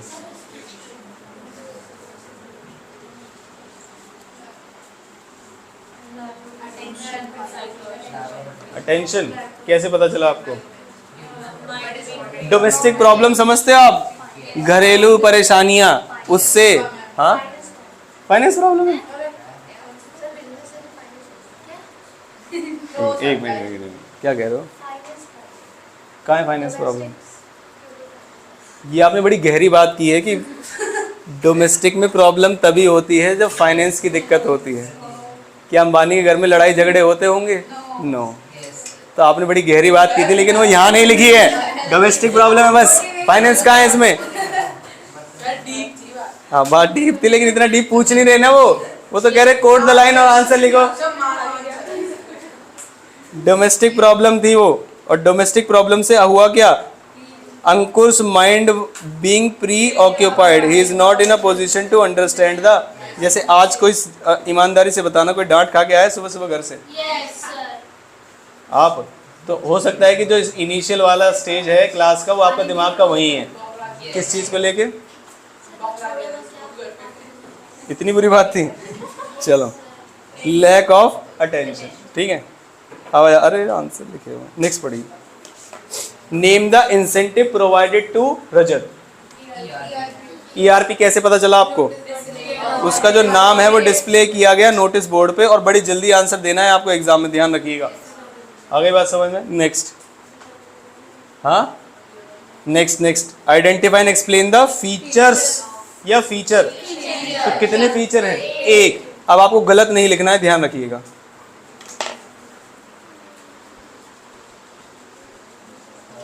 पूरा पढ़ लेना। Motivation can either be negative as well as positive, दोनों ही हो सकती हैं। तो नेगेटिव पॉजिटिव वाला पॉइंट इसमें बताना है। क्या आपको लग रहा है कोई और फीचर भी है इसमें? नहीं, एक ही लगना चाहिए और एक ही आंसर होना चाहिए। आगे बात समझ में? आगे, which type of leadership is followed by the manager. ये है सबसे खास क्वेश्चन, इसका मैं स्टार मार्क कर रहा हूं, क्योंकि आपको हिंट कहीं से नहीं मिलेगा। डिस्कस मत करो, अपने दिमाग को समझने दो। समझ रहे हो? क्वेश्चन बुक में होते हुए भी आज की डेट में भी बोर्ड में गलत हो सकता था। डेमोक्रेटिक, ऑटोक्रेटिक, बुक में से देख के बताना है। यहाँ क्यों देखना है? उधर देखो। ऑटोक्रेटिक इसलिए होगा कि जब मेरा जिन वर्कर्स को लेके मन करेगा उन्हें पॉजिटिवली करेंगे, और जिन मन करेगा नालायकों को डांटेंगे अच्छे तरीके से। तो ये कौन सी लग रही है आपको? इंसेंटिव देना भी कोई डेमोक्रेटिक नहीं है। इंसेंटिव देना मेरी मर्जी है, उन्होंने अच्छा काम किया मैं इंसेंटिव दूंगा, नहीं मन करेगा नहीं दूंगा। जैसे मान लीजिए आज बच्चे कह रहे कि सर शाम तक बैठ के पढ़ेंगे, क्या दोगे? कुछ नहीं दे रहा, बताओ। पॉजिटिव है नेगेटिव? और मेरा मन था तो मैंने दिया, कोई बात नहीं। देखो बोल कौन रहा है, पूरा साल निकल गया, सर आपको एक किंडर जॉय खिलाऊंगा मैं। अरे नालायक, नहीं। चलो चलो चलो, आंसर क्या होगा इसका ये बताओ नालायको। ऑटोक्रेटिक।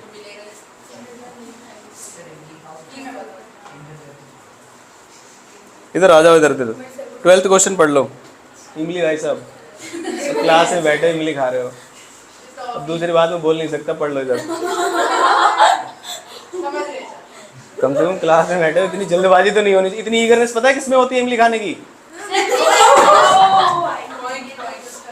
हाँ लो, कोई मना नहीं है, लेकिन क्लास के बीच में पढ़ाई छोड़ के, मतलब ये तो थोड़ी दिक्कत वाली बात है। सॉरी हटा देंगे, हमने कुछ नहीं बोला भाई। चलो, एट व्हाट पोस्ट। अरे इधर सुन लो नालायको, मैंने सनत को कुछ नहीं बोला भाई। मिस्टर क्या है?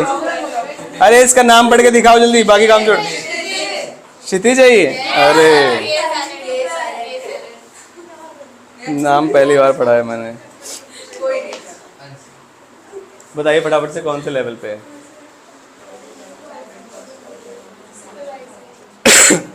सुपरवाइजरी कौन से लेवल पे है? नालायक सारे।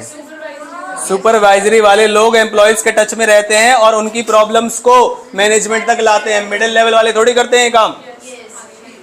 मिडिल लेवल वाले एम्प्लॉयज से कनेक्ट होते हैं। नालायकों, सारे लोगों का ये जो आप पढ़ चुके हैं कल, आपके हिसाब से उस चैप्टर में है ये नालायक जो भी है। मैंने तो कल दिया, हाँ ये तो कल ही पढ़ रहे थे, यहाँ आगे कुछ नहीं पढ़ के आए थे परसों। चलो इसका तो आंसर ही लिखा हुआ है, option to buy the shares. Next, identify the element of directing which becomes ineffective.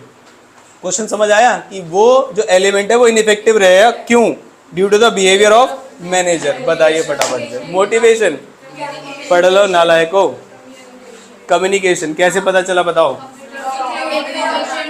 आपस में बात नहीं कर रहे, नॉट ऑन टॉकिंग टर्म्स, तो कौन सा एलिमेंट है बात करने वाला? कम्युनिकेशन, यही खराब होगा।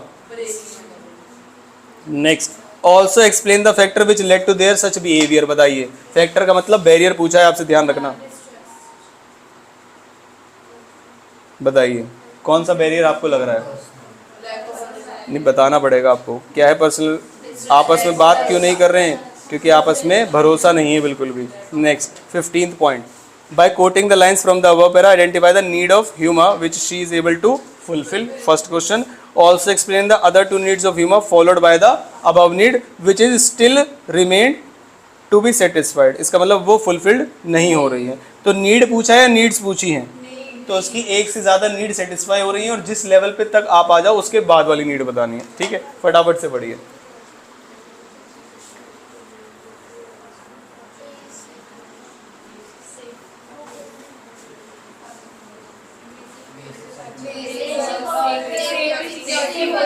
बेसिक भी नीड पूरी हो रही है और सेफ्टी, क्योंकि परमानेंट जॉब पे काम कर रहे हो तो क्या पैसे भी मिल रहे होंगे? यस, तो बेसिक भी पूरी है और सेफ्टी और सिक्योरिटी भी पूरी है। आगे बढ़ लेते हैं। As per the job agreement she had to work for 8 hours a day। Overtime काम कर रहे हैं, बीमार पड़ रहे हैं, छुट्टी लेनी पड़ रही है, कोई किसी को कंसर्न नहीं क्यों छुट्टी ले रहे हैं, क्या हो रहा है। She realised that she was fulfilling only some of her need while some other needs are.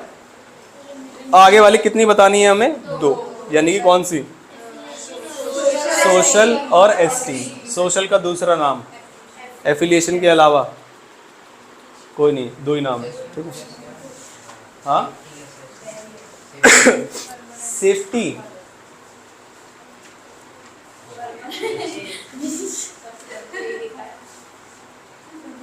Security और सेफ्टी में डिफरेंस लग रहा है ना आपको? सेफ्टी का मतलब जॉब की सेफ्टी, चली ना जाए, वो उस कंटेक्स्ट की सेफ्टी बोलते हैं। इधर इधर इधर, अरे इधर सुन लो। Identify the functions of management highlighted in the above paragraph. उस पैराग्राफ में बताइए। यहाँ से तो मैं बता सकता हूँ कौन सा किया गया होगा। फंक्शन ऑफ मैनेजमेंट बता सकते हो? बताओ कौन सा? डायरेक्टिंग फंक्शन है, और बाकी के जो फंक्शन है वो ऊपर से पता चल जाएंगे। अब इसमें भी डाउट आएगा बच्चे को, क्या ये पैराग्राफ में कवर्ड है? क्योंकि पैराग्राफ तो ऊपर है ना। पहले पढ़ लीजिए, हो सकता है पैराग्राफ में ही 2 मिल जाए तो हम नीचे वाला नहीं लिखेंगे।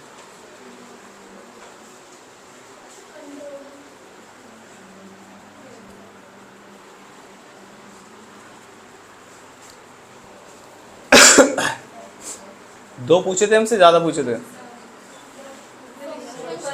फंक्शंस तो कितने भी हो सकते, तो इसका मतलब डायरेक्टिंग तो है ही, ऊपर कंट्रोलिंग है, और कोई प्लानिंग भी हो सकता है क्या? कैसे? तो टारगेट तो कंट्रोलिंग में भी होता है और प्लानिंग में भी होता है, तो आप इसमें दोनों लिखेंगे, ध्यान रखिएगा। ठीक है, ही डिसाइडेड, जब भी आप कोई टारगेट रखेंगे तो वो अगर आपसे पूछ रहा है कि कौन सा फंक्शन है, तो कौन सा फंक्शन है? प्लानिंग। फिर डायरेक्टिंग कंट्रोलिंग कैसे पता चला? It was reported to the employees that were not able to achieve the target, और वो तब हुआ होगा जब आपने मेजरमेंट ऑफ परफॉर्मेंस किया होगा। आ गई बात समझ में? फिर उसने एनालाइज भी किया और बाकी सारी चीज़ें तो चिल्ला चिल्ला के बोल रही है, तो दूसरा कौन सा है? कंट्रोलिंग। और नीचे कौन सा है? इंसेंटिव स्कीम में डायरेक्टिंग, वो हम ऑलरेडी लिख चुके हैं। Next, 18th, identify the type of barriers. Type of barriers to communication mentioned in the above paragraph, justify your answer. फटाफट से जब आपको पता चल जाए कि कौन से कैटेगरी के आप हैंड रेस करेंगे, बताएंगे नहीं। पता चल गया? एक है, एक से ज़्यादा है? एक ही है, उन्होंने तो बैरियर्स पूछे हैं। एक से ज़्यादा है। टाइप के नाम बता दीजिएगा, आप टाइप छोड़िए। कौन सा बैरियर आपको दिखा जल्दी से।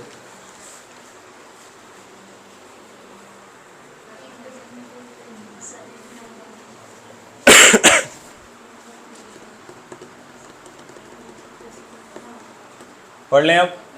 पता चला आपको कौन सा है? साइकोलॉजिकल। साइकोलॉजिकल। और उसके अंदर कौन से हैं? Lack of attention. और भी कोई है? नहीं। चेक कर ले आंसर। साइकोलॉजिकल है, ठीक है, और लैक ऑफ अटेंशन, ठीक है, बहुत बढ़िया। प्रीमेच्योर इवैल्यूएशन भी है, वो आपको नहीं मिला, अब पढ़ लीजिए। हाँ तो 2 बैरियर्स में एक ही तो बताया आपने, साइकोलॉजिकल तो कैटेगरी है। अच्छा अच्छा अच्छा अच्छा अच्छा अच्छा अच्छा अच्छा अच्छा, ठीक है ठीक है ठीक है। अरे आपके पीछे आ गए। कोई बात नहीं कोई बात नहीं कोई बात नहीं, ठीक है, आपका आंसर सही है। क्वेश्चन में पूछा है, देखिए यहाँ पर भी ये क्वेश्चन आया और आपके प्री बोर्ड्स में भी शायद आया था, पढ़ लीजिए लाइन क्या है इसमें। फीलिंग ऑफ ओनरशिप, ना इसमें शेयर बताएंगे ना इसमें लेस देन मार्केट प्राइस, कुछ नहीं बताएंगे। तो किस में आएगा? ई शॉप में फीलिंग ऑफ ओनरशिप आती है कि उसमें इक्विटी शेयर्स मिलते हैं, ठीक है। और explain any other 2 incentive of the same time, यानी मॉनेटरी या नॉन मॉनेटरी। मॉनेटरी के अंदर बाकी के 2 आपको समझाने और एक्सप्लेन भी करने हैं। फिर से identify the type of barrier जो ऊपर डिस्कस किए गए हैं। Mister Bhuvan in the marketing manager, manufacture designer clothes के हैं। One day in the morning while living home he had a quarrel, very good, उसे गिलहरी मिली।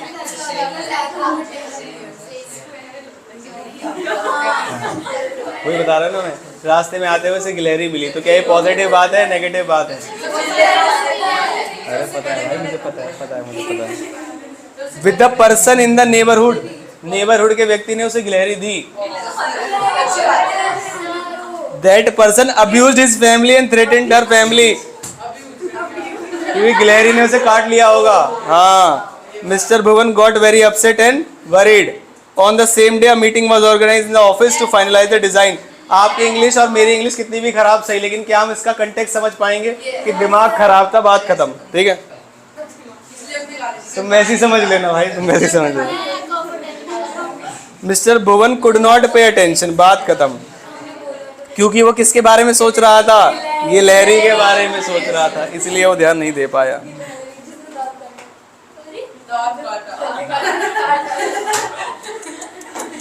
इतनी डिटेलिंग में चले जाते हैं, मुद्दे से कोई लेन देना ही नहीं है। इधर इधर इधर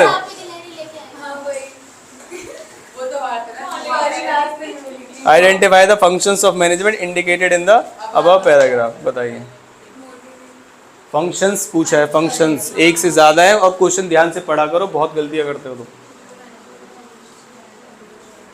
और फिर उसके बाद मोटिवेशन का मेथड भी पूछ रहा है आपसे, और ऐसा कौन सा मेथड है जो कंबाइन कर देंगे जो भी सजेशन दिए हैं।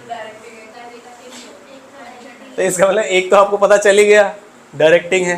क्वेश्चन से पता चला या ऊपर से पता चला? नहीं, यहाँ से ही पता चल सकता है, यहाँ रिक्वायरमेंट से। आ गई बात समझ? ठीक, अब पढ़ लेते हैं क्वेश्चन। और कोई मिला आपको फंक्शन? एक फंक्शन और बताओ किसी को मिले तो। अरे फंक्शंस पूछा है तो वही कैसे हो सकता है? हर बार ऐसा नहीं होता ना, एक बार पढ़ लो, एक बार पढ़ लो जल्दी। मिला नहीं तुम्हें? Rajiv is working as a personal manager in a company. The specialty of the company is that financial position of all इधर employees working are honest, punctual and hard working. The CEO of the company asked him to suggest a method of motivation. CEO asked him to suggest a method which is happily accepted by all the employees. Rajiv spoke to many employees in his connections. Some employees suggested to give more importance to individual autonomy. Another said good performance should be, ठीक है, award certificate वगैरह, मतलब कोई पैसे की बात नहीं बताई उन्होंने, सारी बताई कौन सी वाली? अरे रुक जाओ नालायक, अभी पढ़ा कहाँ हमने? Mister Rajeev mixed all the suggested method of motivation. CEO happily accepted that and it was immediately implemented. With a few days, the company's growth rate appeared to be fast. अब हमें ज़बरदस्ती एक मेथड और ढूंढना है, तो एक फंक्शन और ढूंढना है। तो कंट्रोलिंग क्या हम बोल सकते हैं इसके अंदर? कुछ प्रॉब्लम थी, उन्होंने आइडेंटिफाई की, ऑप्शंस को इवेल्युएट किया, इम्प्लीमेंट किया और रिजल्ट्स मिले। आ गई बात समझ में? समझ गए? कोई बात नहीं, हम 2 लिखेंगे। कौन कौन सा है? तुम आंसर जबरदस्ती वाले ही लिखते हो, जो सामने लिखा होता है वो लिखते ही नहीं हो। Identify and describe the leadership style. इधर क्या, अरे सॉरी उसमें पूछा था। इधर क्वेश्चन सुन लीजिए, प्रमोद का छोड़ दीजिए। विच मोटिवेशन मेथड जो है वो सजेस्ट किया गया था? मेथड, तो मेथड कौन सा था? Non monetary. और जो कंबाइन करता है वो नॉन मॉनेटरी होता है। इसका मैंने आंसर लिखा हुआ था, बताइए इसका आंसर क्या होगा? मैंने करा रखी क्लास में। नॉन मॉनेटरी तो कैटेगरी को कर लिया हमने। उसने कहा ये सारे जितने भी हैं अगर कंबाइंड कर दे तो किस में चले जाएंगे? पढ़िए फटाफट से। इंसेंटिव्स। नाम क्या आ जाएगा? इंसेंटिव्स। ये क्वेश्चन मैंने कराया हुआ है और मैं इसको फिर से स्टार मार्क कर रहा हूँ। हालांकि आप ऐसा बोल सकते हैं कि अभी हमने केस स्टडी देखी नहीं, वरना हम रिवाइज जरूर करते हैं।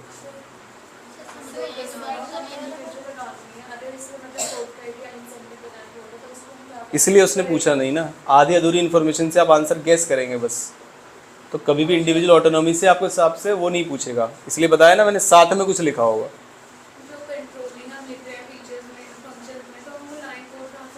कोड बोला कहाँ है उसने?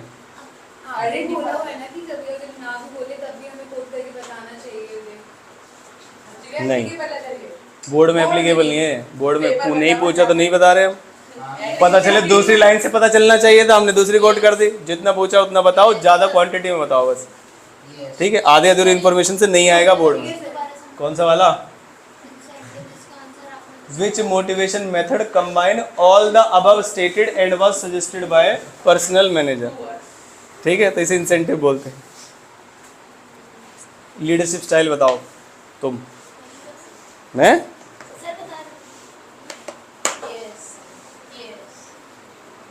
यस, लीडरशिप स्टाइल यहाँ से समझ में आया। तो कौन सा है ये? डोमेस्टिक है ना?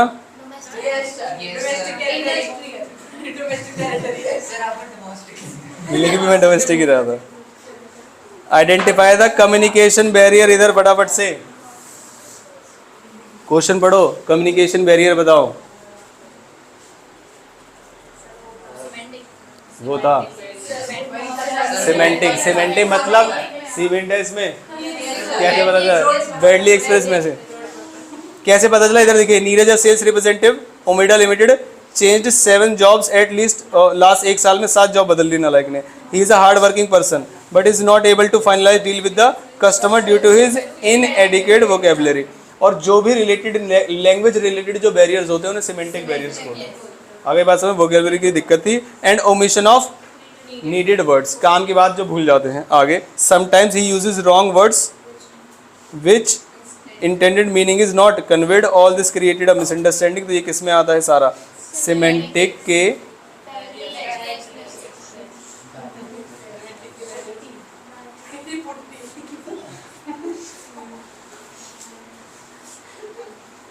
तुम घर पूरे दिन घर वालों के साथ कैसे रहते हो? एक चीज समझाओ। फिर भी मतलब हालात क्या रहते हैं घर में? क्या रिलेशन है पेरेंट्स के साथ? पॉजिटिव नेगेटिव क्या है? बढ़िया है। अच्छा, 0। अच्छा, ये कैटेगरी बता दी हमने, सिमेंटिक है। और explain any other communication barrier. तो सिमेंटिक का एक और बताओ। टेक्निकल जार्गो सिमेंटिक का है।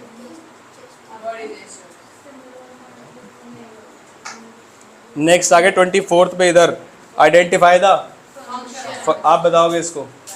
Identify the function of management by Rita. Element जो कौन सा है? Function of management is help the reader to improve Smita's behaviour. दोनों ही हो सकते हैं। अगर उसने इंसेंटिव्स प्रोवाइड करके बिहेवियर को किया है तो होगा, है ना? और कोई भी features of the element identified. एक तो चीज़ समझ में आ गई कि फंक्शन कौन सा है? डायरेक्ट, बिना क्वेश्चन पढ़े हुए। आगे बात समझ में। अब इधर क्वेश्चन किसका पूछा था पहले देखना, जो कि रीता को हेल्प किया है स्मिता का बिहेवियर इंप्रूव करने में। तो पढ़ लीजिए क्वेश्चन फटाफट से। उधर पढ़ लो, उधर बुक में आंसर है, उधर से पढ़ो। यहाँ तक कुछ है या आगे चलें? ऊपर तक तो नेगेटिव बात थी कि टारगेट से अचीव नहीं कर पा रहे हैं।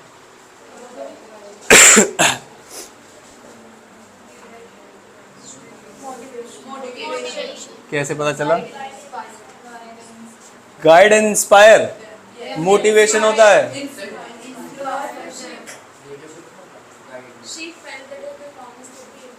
हाँ,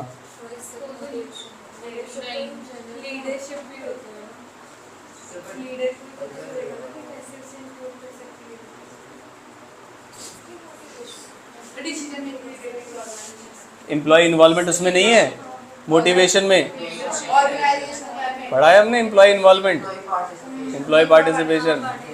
तो अब इसमें दुविधा आ गई, बताइए क्या आंसर लिखे? काउंट कर लेते हैं आपके हिसाब से। लीडरशिप,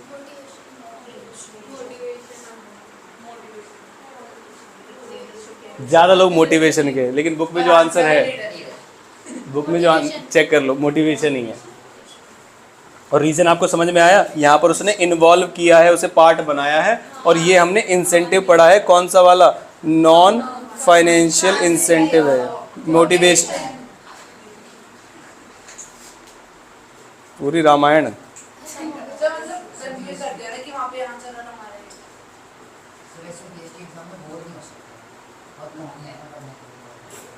हाँ ये तो है।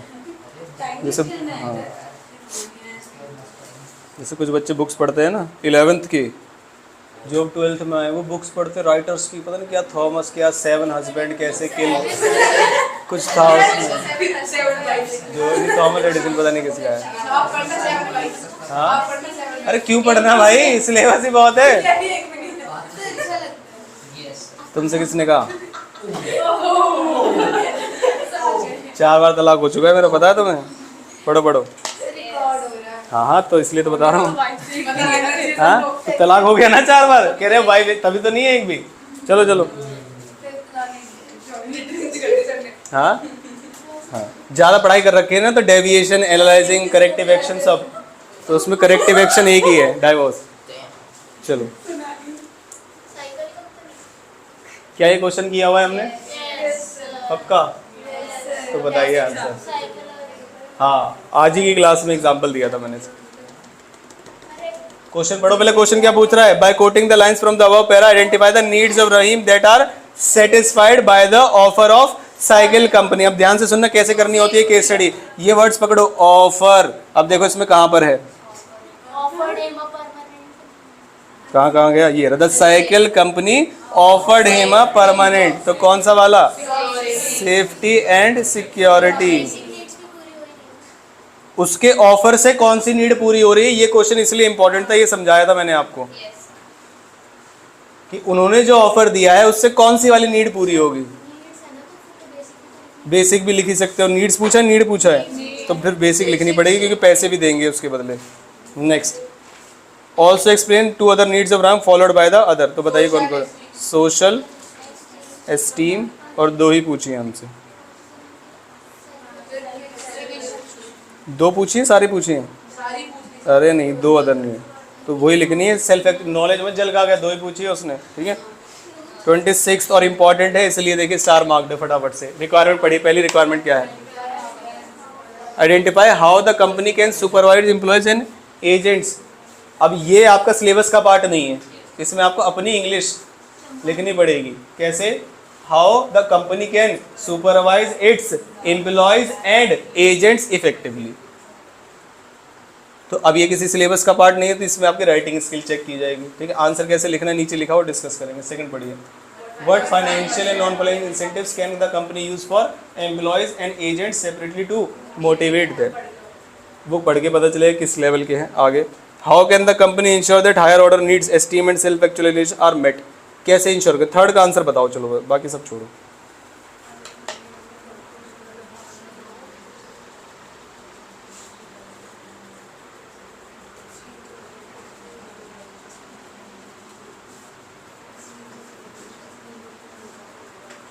जो इस कैटेगरी के अंदर आते हैं वो चीज एस्टीम के अंदर जो आता है वो लिखिए, सेल्फ एक्चुअलाइजेशन के अंदर जो आता है वो लिखिए। एस्टीम के अंदर क्या आता है, कैसे होगा? स्टेटस, ईआरपी, ये सारी चीजें, सर्टिफिकेट देके, ये सब चीजें देके आप इसको अच्छे तरीके से कर सकते हैं। और सेल्फ एक्चुअलाइजेशन में अचीवमेंट, अचीवमेंट, पर्सनल गोल्स पे आप फोकस करेंगे उसकी, ठीक है, पर्सनल ग्रोथ पे।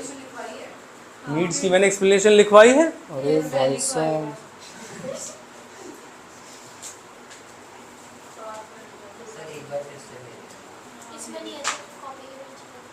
बुक में नहीं है पक्का? कहाँ है नीड्स? अच्छा वो मैस्लो वाली लिखवाई नहीं है, बाद में लिखवाई तो थी।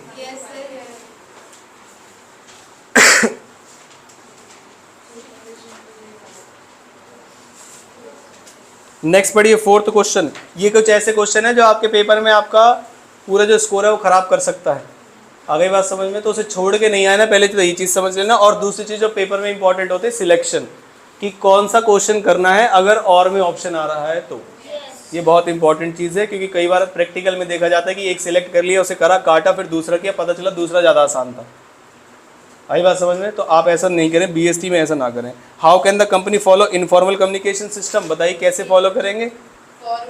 फॉर्मल पूछा है, इनफॉर्मल पूछा है? फॉर्मल पूछा है, तो क्या करेंगे? क्लियर रोल्स एंड रिस्पॉन्सिबिलिटी करेंगे, चैनल बताएंगे, स्केलर चेन को फॉलो करेंगे। How can informal communication help to supplement formal, क्योंकि यहाँ से क्या मिल सकता है हमें? रिलायबल और जेन्युइन। रिलायबल वर्ड लिखे क्या? नो, क्या लिखे? Genuine feedback. इसीलिए जेन्युइन फीडबैक किस चीज़ का? जो भी वो पॉलिसी वगैरह बनाते हैं टॉप लेवल वाले, उनके बारे में जो सुपरवाइजरी लेवल वाले वर्कर्स है वो क्या सोचते हैं इसके लिए। इसीलिए इनफॉर्मल सप्लीमेंट करती है किसको? फॉर्मल को, हेल्प करती है। आगे बात समझ? ठीक। तो इसका आंसर आप एक बार पढ़ लेंगे। जैसे पहला क्वेश्चन क्या था? How the company can supervise it's employees और एजेंट्स इफेक्टिवली। तो क्या करेंगे उनके लिए? सुपरवाइजर। क्या करेंगे? सुपरवाइजर अपॉइंट करेंगे, ठीक है, वर्कर्स को करने के लिए। हु विल प्रोवाइड देम क्या?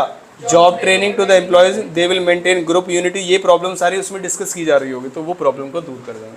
कैसे करेंगे? क्या अपॉइंट करके? सुपरवाइजर। प्रॉब्लम जहाँ की है वही लोगों को अपॉइंट करेंगे। दूसरा क्वेश्चन क्या था? What financial and non financial incentive company use कर सकती है, बताइए।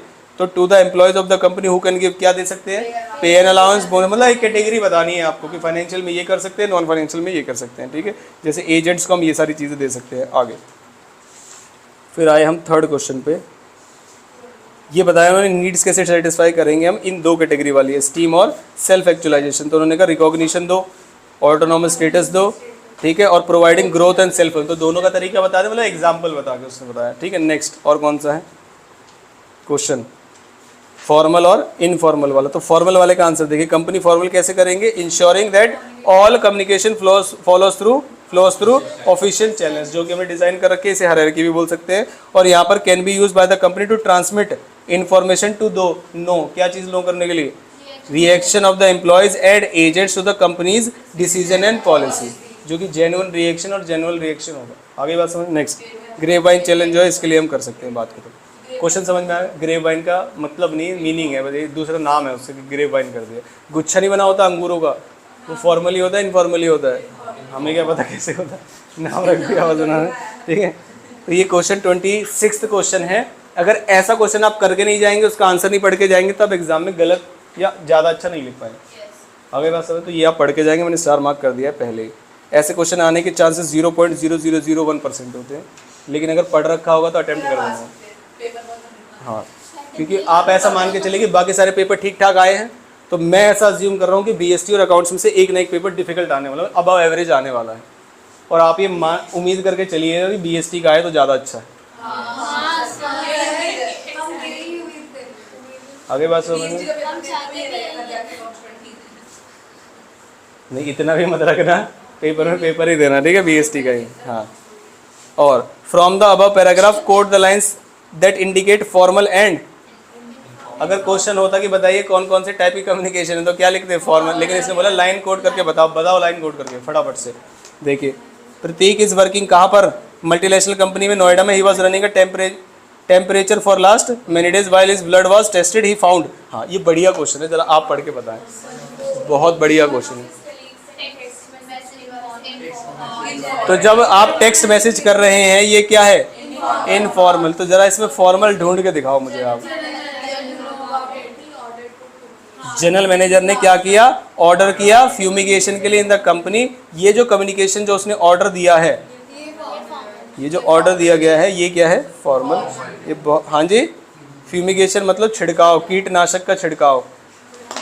11th में पढ़ी थी business, chapter number 1, industry, trade, commerce, कुछ नहीं पढ़ा? बहुत बढ़िया। Next, identify. लास्ट क्वेश्चन है ये आज का, नहीं 30, 31, 32, 4 क्वेश्चन रह गए बस। Last 4, very good. Identify various elements of directing mentioned in the above paragraph by quoting the lines from the above. फटाफट से लाइन भी कोट करनी है। द प्लेस नोज, और सारी चीज़ें हैं। All the food is prepared. The various activities in the kitchen are initiated according to his instruction. Instruction, अरे इंस्ट्रक्शन किस में जाएगा? सुपरविजन में जाएगा। जिसमें इंस्ट्रक्शन हम देते हैं वो किस में जाएगा? Supervision. He is very clear and specific using instruction to his subordinates. हाँ, आप ले, अब कीड़ा निकाल लो कम्युनिकेशन का, आगे चलें। ही पर्सनली ओवरसीज, यहाँ से भी हो सकता था क्या? सुपरविजन। तो इस लाइन को हम काट देंगे जब हमें एग्जैक्टली लाइन मिल रही है ओवरसी वाली, सुपरविजन वाली। ठीक है, आगे चलते हैं। He misses no opportunity to praise his subordinate for good work. बताइए क्या है ये? मोटिवेशन। प्रेज का मतलब समझ में आता है? बताओ। वेरी गुड, प्रशंसा करना। All his team members feel very happy and satisfied under his direction. He provides constant guidance. अब बचा भी यही है वैसे तो।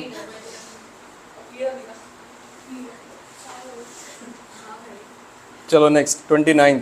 क्या पूछा? स्टार लगा हुआ है। Identify the source of recruitment use by the export house to fill up the post of supervisor. फटाफट से बताइए कैसे आया वो सुपरवाइजर? सुपरवाइजर कंपनी के कॉन्ट्रैक्ट में कैसे आया, जरा जल्दी से बताओ।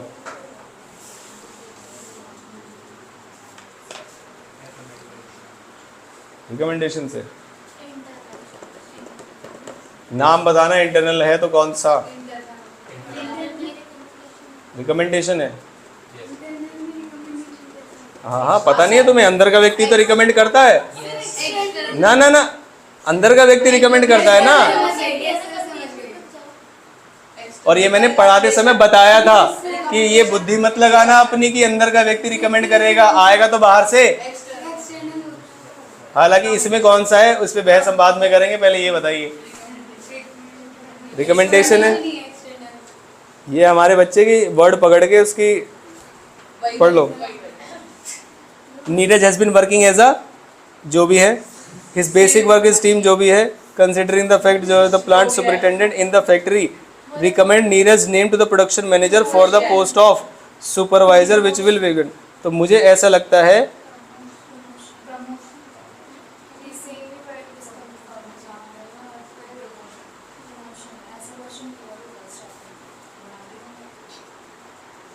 सुपरवाइजर से सुपरवाइजर बन जाएगा। गधो, फ्रॉम द प्रेजेंट सुपरवाइजर। पहले ये चीज समझ, हाँ बोला था। और दूसरी चीज, जैसे ही नाम पढ़ा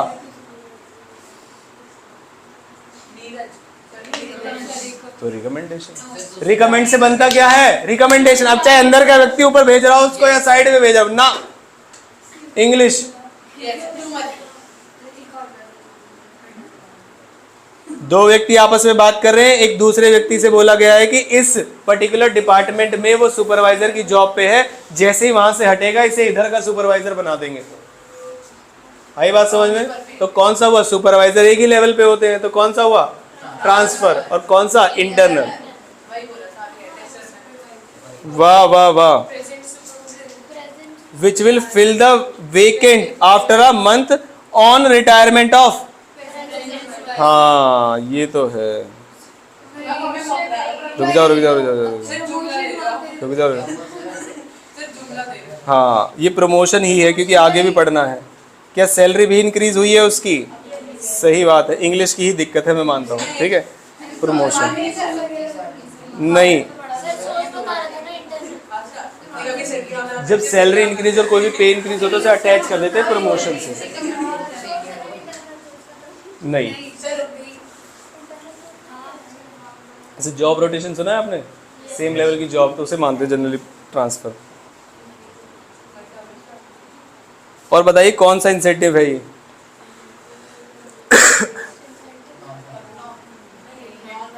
मॉनेटरी या नॉन मॉनेटरी? मॉनेटरी में कौन सा? परक्विजिट्स है, यही फैसिलिटी प्रोवाइड कर रहे हैं, फ्री मेडिकल एजुकेशन वाला। समझ में आया? हेल्प होता है, एड, पैसे नहीं होते। और इन्होंने बोला identify the financial incentive offered, तो फाइनेंशियल की कैटेगरी उन्होंने बता दिया। इंसेंटिव ही तो बोला मैंने, एक बता दिया ना हमने। सैलरी इंक्रीज में क्या आ जाएगा? पे एंड अलाउंस, बस खत्म।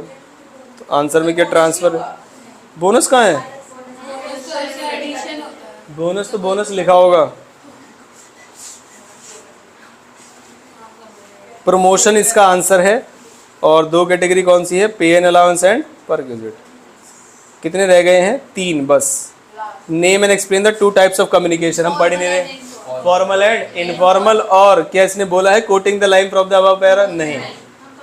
आगे बात समझ में, यही आंसर भी होगा, देख लीजिए। 2 है यहाँ पर, फॉर्मल और इनफॉर्मल, उन्हें एक्सप्लेन किया गया है। ठीक है। How does effective communication increases manage, ये ऐसा क्वेश्चन है जिसमें आपको ऊपर वाली चीज़ पढ़ने की जरूरत है ही नहीं। आगे बात समझते हैं। इफेक्टिव कम्युनिकेशन, कम्युनिकेशन की इंपॉर्टेंस बतानी है आपको कि रोल्स रिस्पॉन्सिबिलिटी क्लियर होती है, सारी चीज़ें बिल्कुल कोई भी कन्फ्यूजन नहीं रहती है। क्लियर होंगे तो वो आगे इंस्ट्रक्शन भी क्लियर पास ऑन करेंगे। इसमें पढ़ना है तो आप यहाँ से पढ़ सकते हैं 3-4 लाइन। आगे बात, अगर सेम क्वेश्चन आ जाए तो क्या आंसर लिखना है? ठीक है। 31, identify the type of source of recruitment used by true help limited to fill the post of managing director. बताइए फटाफट से कहाँ से आया? हाँ, टाइप का मतलब है इंटरनल किया है या एक्सटर्नल किया है? कहीं से दिख रहा है आपको करंट जॉब पोजीशन से आया? नहीं, तो कौन सा है? एक्सटर्नल। और क्या टॉप लेवल वालों के लिए एक्सटर्नल ही होते हैं? आगे, identify the type of financial incentive, तो कौन सा इंसेंटिव है? स्टॉक ऑप्शन, स्टॉक ऑप्शन या को पार्टनरशिप। ठीक है, स्लैश करके दोनों लिख दीजिएगा, को पार्टनरशिप और स्टॉक ऑप्शन। और एक्सटर्नल सोर्स से आया। आज का आखिरी क्वेश्चन, कौन सी लीडरशिप स्टाइल है? क्या ये लीडरशिप स्टाइल कंपनी के लिए बेनिफिशियल है? तो कौन सी लीडरशिप स्टाइल है? कैसे पता चला? ही इज़ वेरी स्ट्रिक्ट और कुछ without any question and does not allow them to give suggestion. ठीक है। क्या ये कंपनी के लिए सही है ऐसी ऑटोक्रेटिक स्टाइल? अभी डिपेंड करता है, यहाँ पर फंस गए हम। नहीं, हम बोलेंगे कि नहीं करता है। और without any does not allow them कहाँ पर है? जो वहाँ पर लोग कैसे हैं? सबऑर्डिनेट्स। देखिए कैसे हैं सबऑर्डिनेट्स? इंजीनियर, क्वालिफाइड, टेक्नीशियन है। तो क्या यहाँ पर ऐसी कैटेगरी काम करेगी? Answer is no. बोले 2 तरीके की कर सकती है, डेमोक्रेटिक भी, डोमेस्टिक नहीं, डेमोक्रेटिक। डेमोक्रेटिक और फ्री, ऑटोक्रेटिक तो नहीं है इसमें ना।